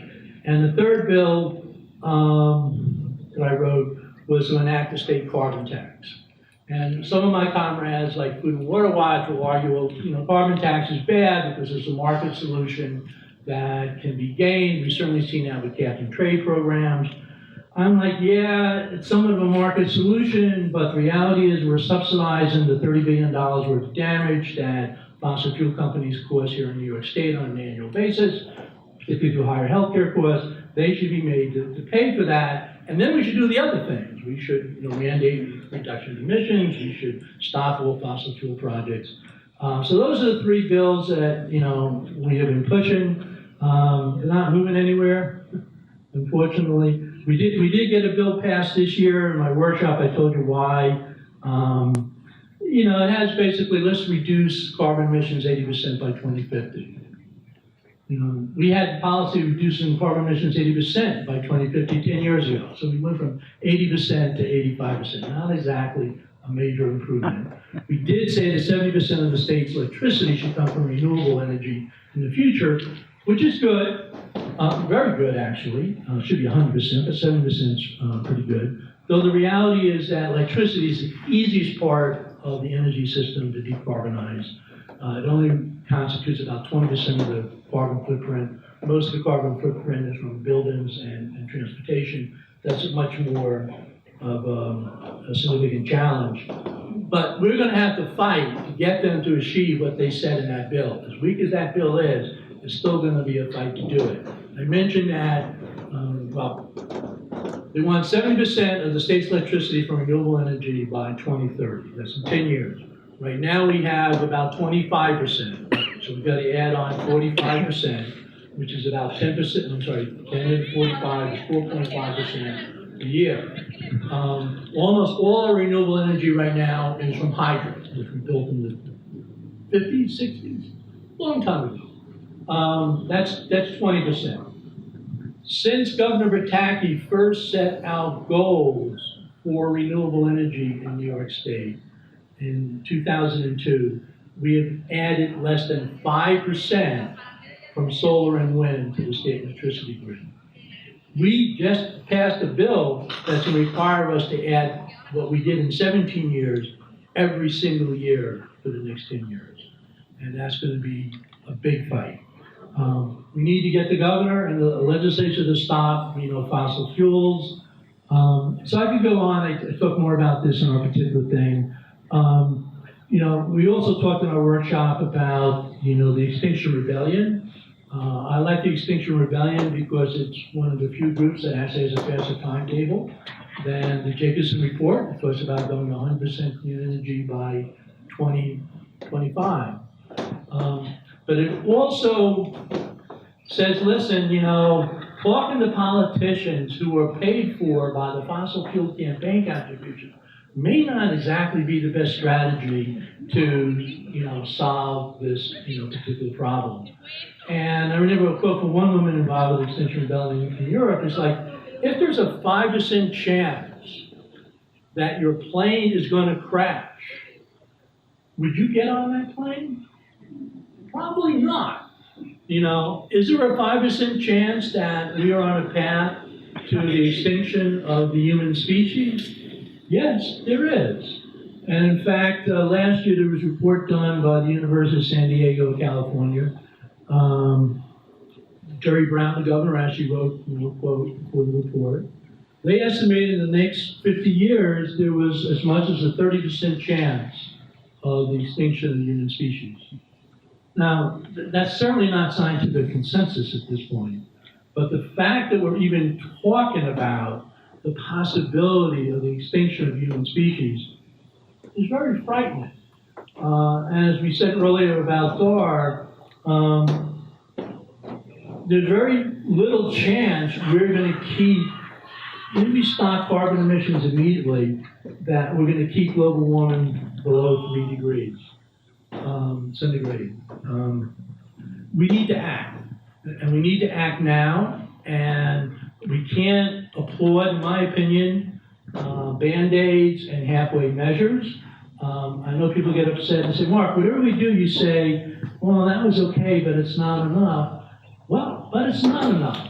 And I don't want to give people placebos into pretending that, in fact, we're going to do enough. So what can we all do?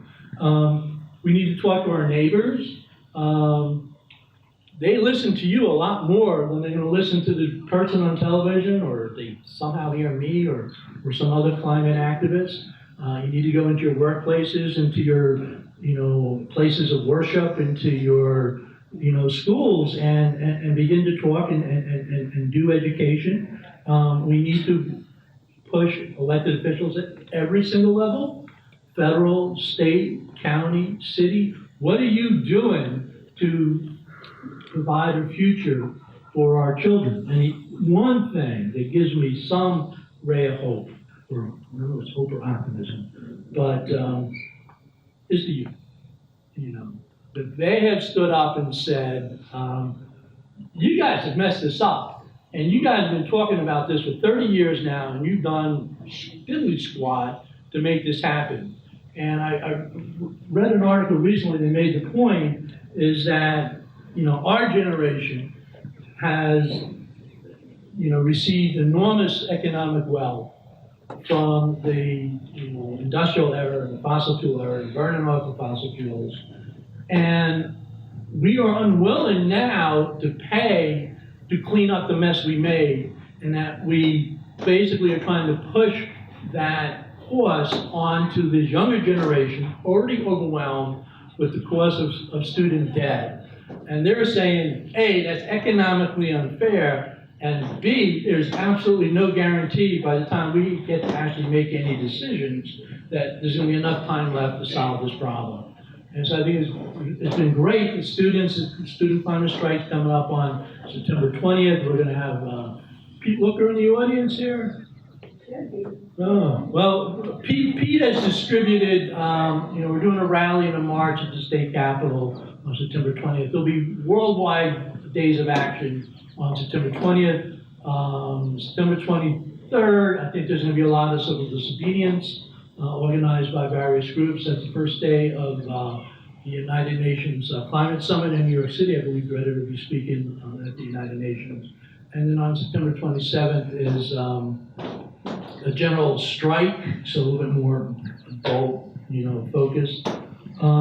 Write letters, to the editor, meet with the editorial board, call up your weatherman. How come you don't mention climate change every time there's, some abnormal extreme weather taking place across the country? I think The Nation and maybe the New York Times, maybe it's The Guardian, but people are now really beginning to focus and trying to get the media to begin to cover climate change. And people have to understand, the rest of the world understands climate change so much better than we do. And Sweden was a good example. Last year in the Swedish elections, climate raised to the #1 and #2 issue because the Arctic burned last summer. And the smoke, swept down into Sweden, and it was such a huge problem that people go, I guess we should be doing something about it. You would think that after Puerto Rico went without electricity and water for 6 months, that would have woken up a little bit more of the American politicians. Some people also mentioned the community choice aggregation, something I work on here in the Capital District. Basically, it's a green energy buying club organized through municipalities.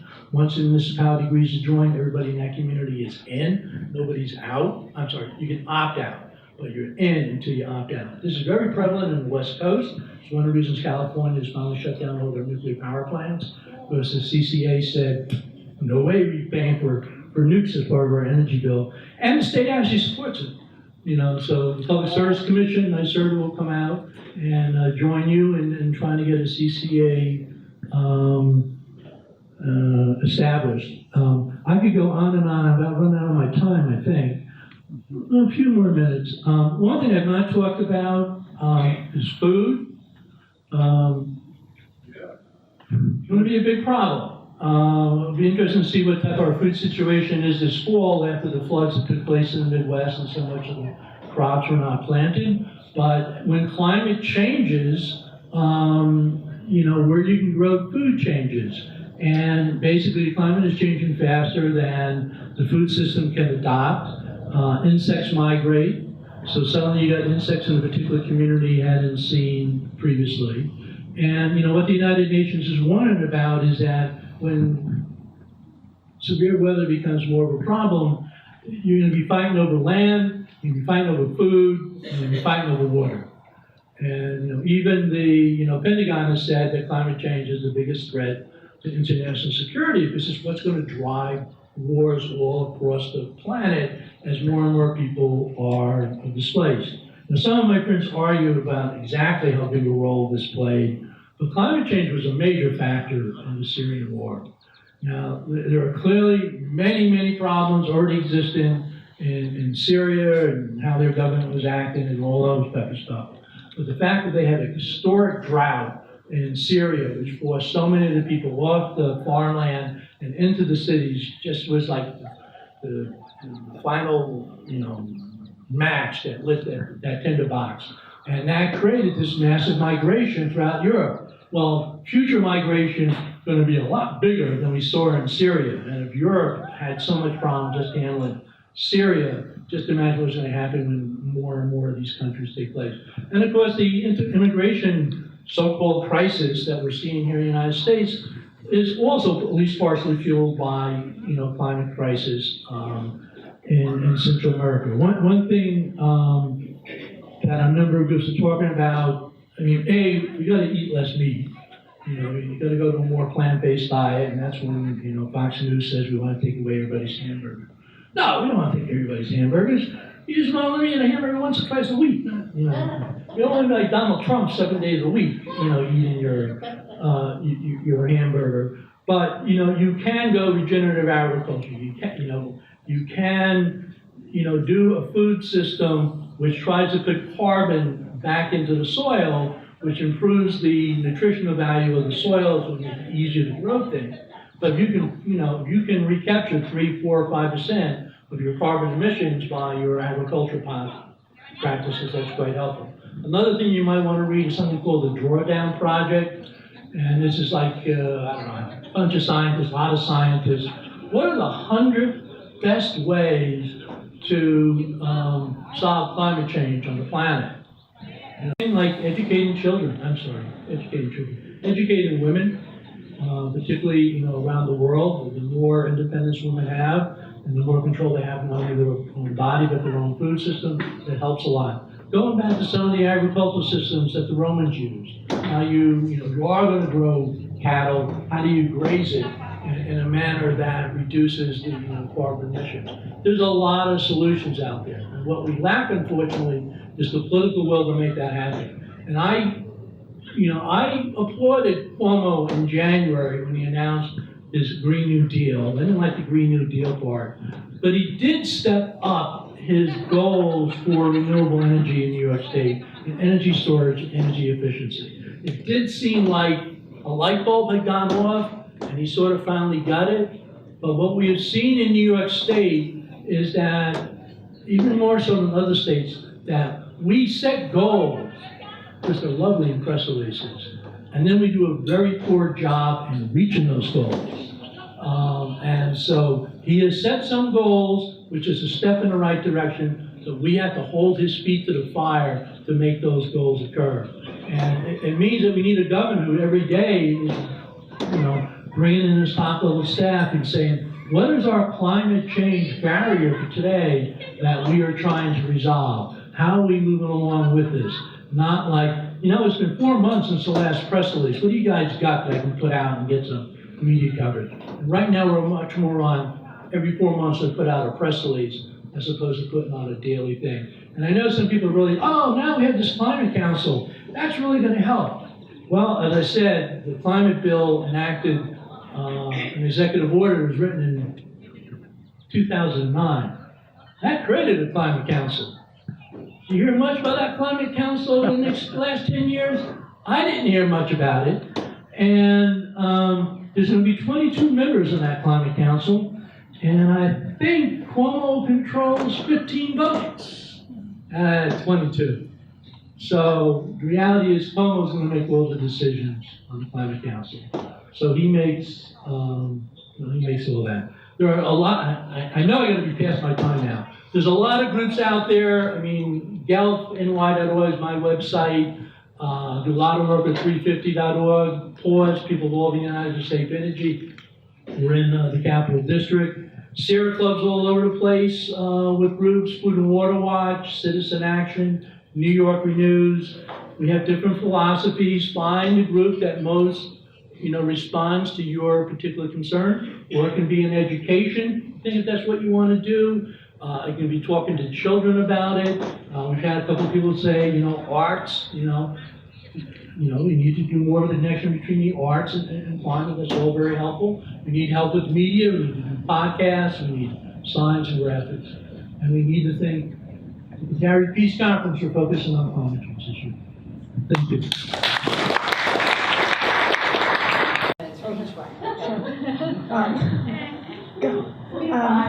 Listening to everyone and also realizing we just knocked over the Holy Spirit. Okay. So that's a good sign for all of us. The Holy Spirit is descending. I started doing hospice work a few years ago when one of my really good friends passed away of colon cancer at the age of 31. And so just I'm hoping that other people will chime in on this, but I think that a lot of Maureen's question said something about ancestors and what do we keep, what do we pull. I think that there's this acceptance of transience that's really necessary. You know, if you have to face this fact that you have to say goodbye to everyone that you love at some point and have to say goodbye to yourself in this corporeal form, that that's connected to the broader grief of this situation that we're in right now in terms of the culture that, you know, we've already been inhabiting, and also you know, the ongoing deaths of the different species or languages that are disappearing within this process. So it kind of feels like that's the big challenge to consumer culture, is getting people to think about death and think about what death means to them on an individual level. So I don't know if anybody else wants to pipe in on that.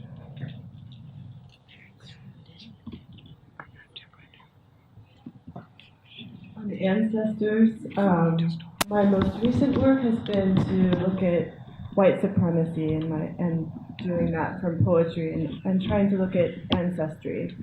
And I feel like whatever our background is, wherever we come from, whatever the stories are, we need to look at what they are and reconnect to our ancestry. I feel like whiteness erases a lot of our cultures. And I'm speaking from white, of white, to white. But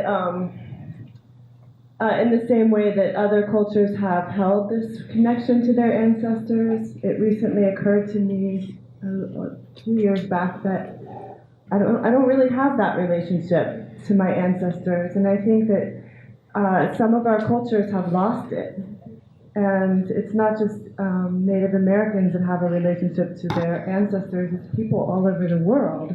And in all intact cultures, I think. And finding those connections, I think, can be healing and also help us reframe who we are. So we really have to deal with who we are and rethink who we are and what our culture is, going backwards, looking back. Yeah.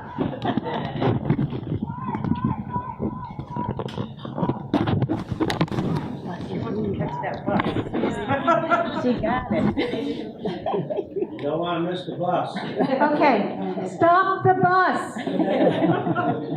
It's backing up for her.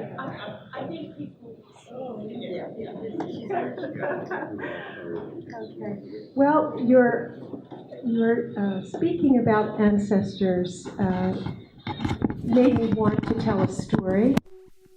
For one, some years ago, my last 2 years at Boston University, we had a study of gender equity in the school. And that prompted me, the findings prompted me to ask a colleague of mine, a man who I knew whose work mine was comparable. And I will say humbly, if anything, better. But you can't win that way. So I basically, and he was good enough in a private university to give me not only his CV, but to tell me his salary. So I basically developed a gender equity lawsuit against the university, and ultimately won that. It really, thank you. Arguing for myself at first, I got halfway, and then I had to hire a lawyer. But the interesting aspect regarding ancestors is this. When I was told to sign the agreement, it would be in the lawyer's office, downtown Boston, very prestigious building, top of the floor. I entered the meeting room. The long table would have held 25 people. And it's just me, the form to sign, the little squiggly signature of the dean of the school. It was as niggardly and as it could be, like, I hate giving this to her. And as I'm signing, I'm thinking, I don't want to be alone. This is a very momentous occasion for women at my university. And so I conjured up the ancestors and dwelled on them, thinking of my mother who had passed, who in life would have been embarrassed that I did this, but I knew that beyond life she was proud. I looked down that table of 25 that would have held 50 people. At the end of it, in sepia color, were my ancestors, probably for the past 2 to 3 generations, many immigrants, and looking, in a sense, in the very clothes that I saw photos of them in. And they stood there in silent witness and as companions to this significant occasion in my life. It was a beautiful moment. But I want to talk differently about ancestors as well. And it's especially in these times, it's not only age, but it is age. But it's also these times when I'm not sure how long there is for others of all species, and that I have started to think about but read to inform myself about the origins of the universe. And I have a brother who is a physicist who is close to dying, and we discussed the origins of the universe. And I came to realize it's 14 billion years old. It came out of a split-second explosion. It's been moving, I mean, all of that has been moving ever since, and that we are composed of atoms that go back that far, and that composition changes in us over time. So we could have atoms of animals, atoms from that, well, we do have atoms from that explosion because the animals do, from other humans, from plants, from bacteria, etc. And that it's a flux, but the fact is we carry the ancestry of the entire Earth. 14 billion years ago, 4 billion years when the Earth itself was formed. Is it 40 or 400? I think it's 40,000 years ago when four-legged animals became two-legged. 10,000 years ago when humans settled into early urban settlements and agriculture. But we carry at all levels. It's a very consoling thought that we were born of stardust. And a feminist friend wrote me last year who had grown up Catholic and participated in Ash Wednesday. Ash is on the forehead in the form of a cross. Remember, man, that thou art dust, and unto dust thou shalt return. She sent me the feminist version, which is, remember, woman, that thou art stardust, and unto stardust thou shalt return. And thank you to the ancestors, 14 billion years old.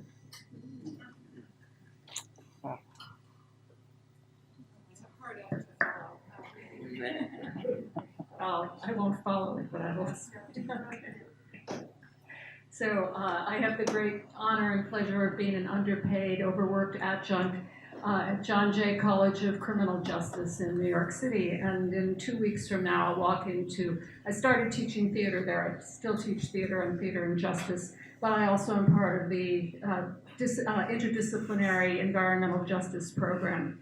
So in 2 weeks, I will walk into a classroom of 36 19, 18 to 25-year-old students. Ours is one of the more diverse populations at the City University. So I will have students of every color. I will have immigrants. I will have Yemenis who have families still living in Yemen. I will have people from the Central Triangle, mainly students of color, not entirely.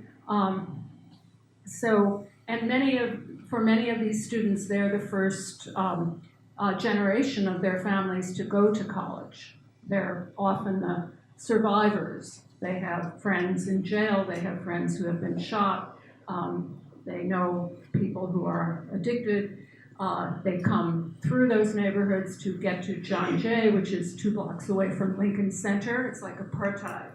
At Lincoln Center, you would never see anyone of color at John Jay. We're a very diverse population. So so I think a lot about what to say to these young people. This conference has been tremendously fulfilling in that regard. I have balanced my syllabus with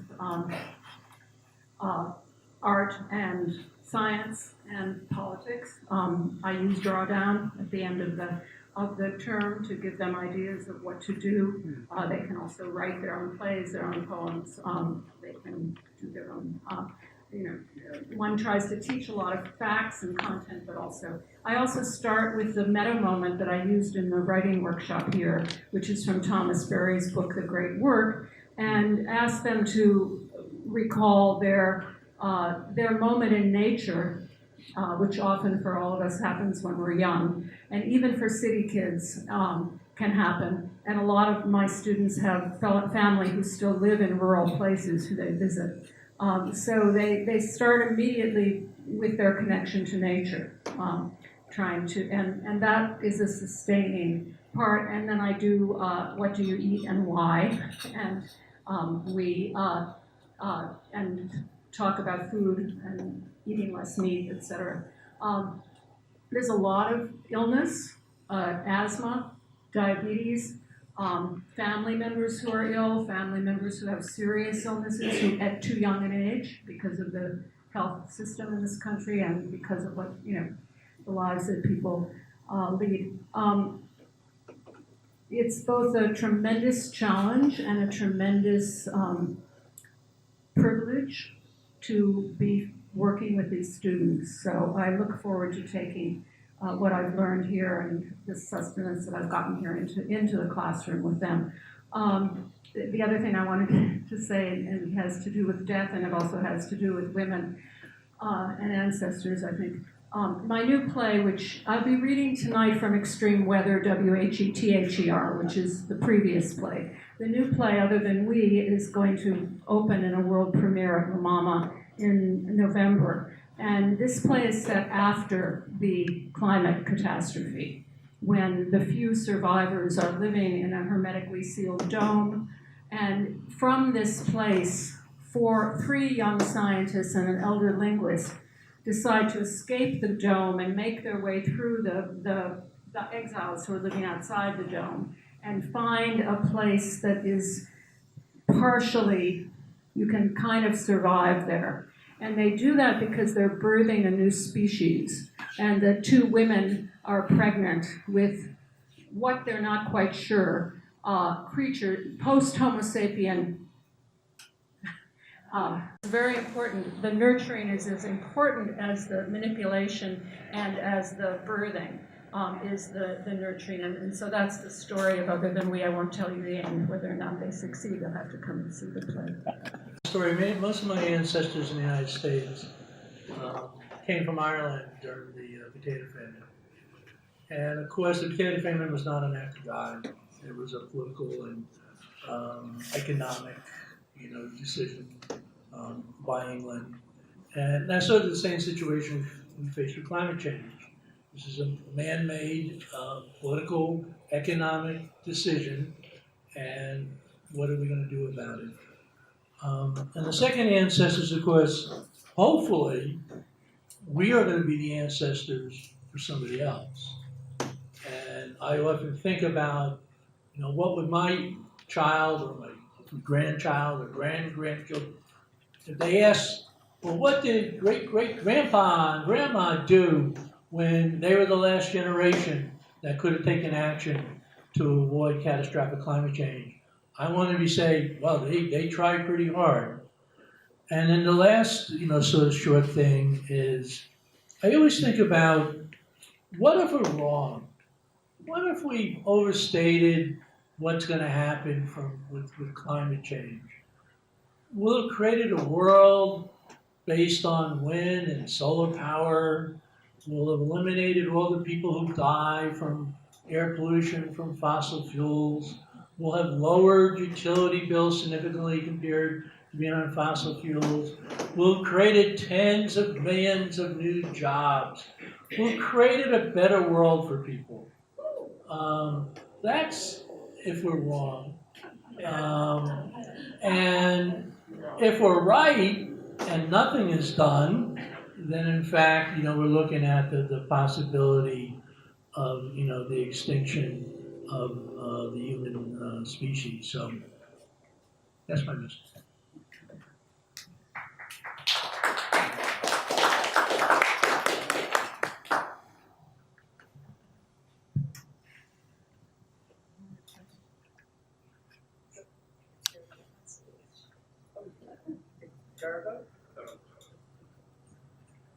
I guess I'm up.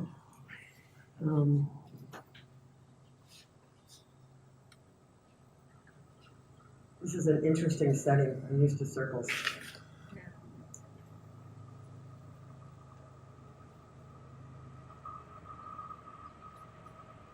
I'm going to wait for the train.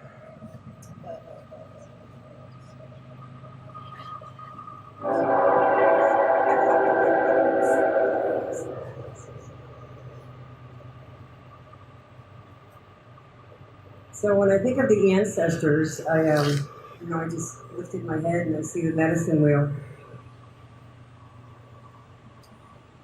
And the black and the white and the yellow and the red, which represent the four peoples of the world.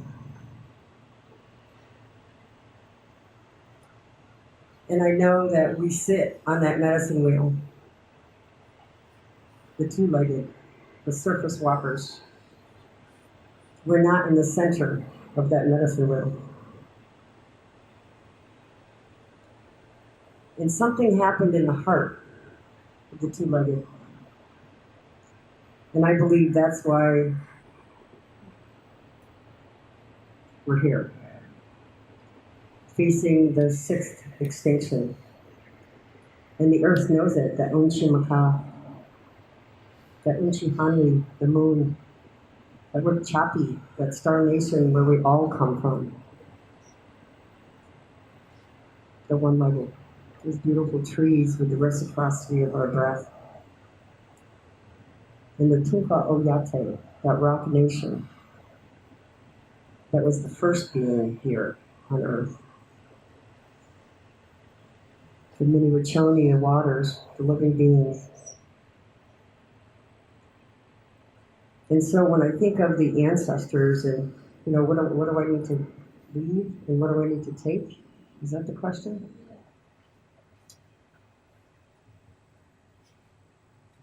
I don't think I need to leave anything here but my prayer.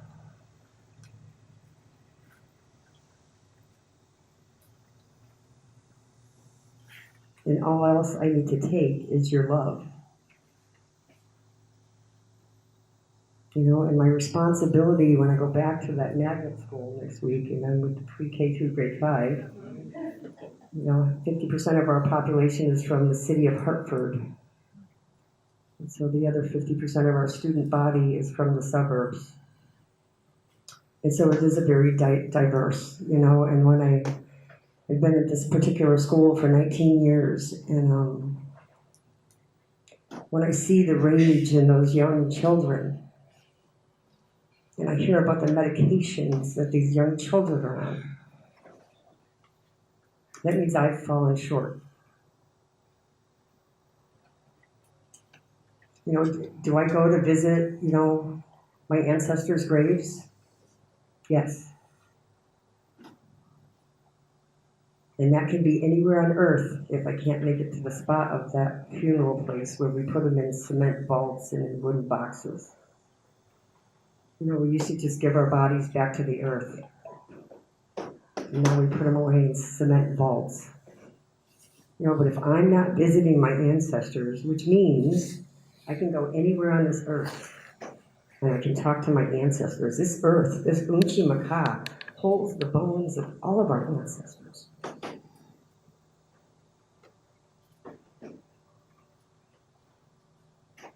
And for me, when there's a struggle in my life, that's where I go. I ask my grandmas and my great-grandmas and my great-great-grandmas to hold it, to show me, to influence me. And when I do my ceremonies, I've been instructed that I carry a certain colored flag, and that's with the grandma that walks with me. She's the one that gives me the words.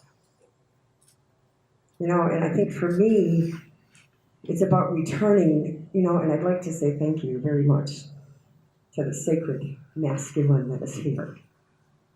And there's not enough language for you. And isn't it beautiful that the women are in between two sacred masculines? And we need to return to the sacred feminine and what that role is, because we do have roles. And we've forgotten them. You know, and I know that there is generational trauma in every culture. It's not just my culture. It's not just the Black culture. It's the Euro-American culture too. And I think of those men that had to stand by when they were burning their women in the center of town in Spain. And they couldn't uphold their sacred masculine to protect and provide for their women. And I think that's what started in the heart. Because when I see a sacred masculine in my life, and I see him with children, and I see him in ceremony, and I see him taking care of the women, we see the tenderest part of their heart.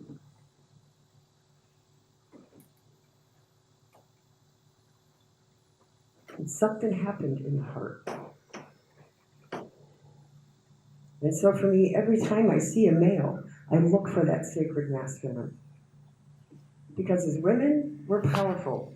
We're life givers. And I don't mean powerful in a patriarchal way. And for me, patriarchal is not masculine. It's the triangle. The big ones at the top.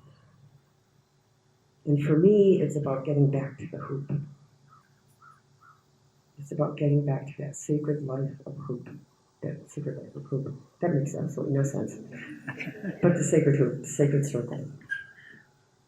You know, everything I do, you know, when we watch the sun come up and go down, it's in a circle. The bird's nest is in a circle. The earth is in a circle.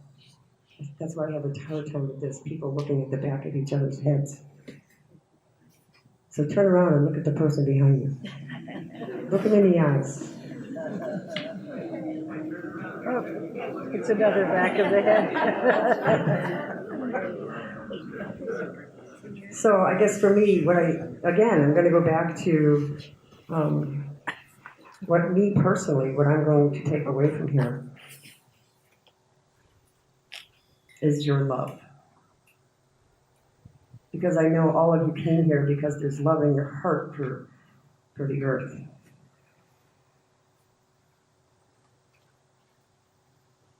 You know, and for me, it really is about taking care of our first families first, teaching our children.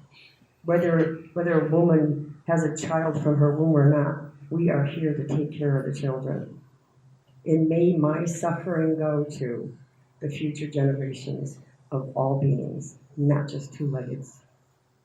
And I'm willing to suffer. If there's a new species of bird out there, Dar was talking about, there's a new species of elephants born without husks because they were hunting the elephants with the husks. So we don't know. Do I live in anger and fear? Yeah. Yeah. And I give it to the earth, and I give it to the ancestors, and I ask them to help me transform it into love. I'm honored to be here. Thank you.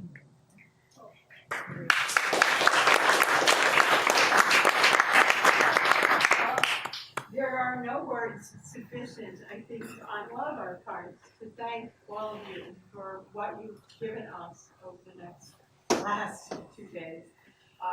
My 3-year-old grandson says next 2 days and last 2 days. So from last 2 days to next 2 days, thank you so much for all you've given that we will take away.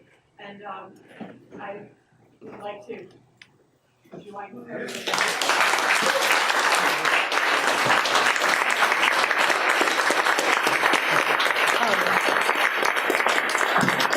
Maureen, we want to thank you. And we want to thank John. And we want to thank all the volunteers. And all of you.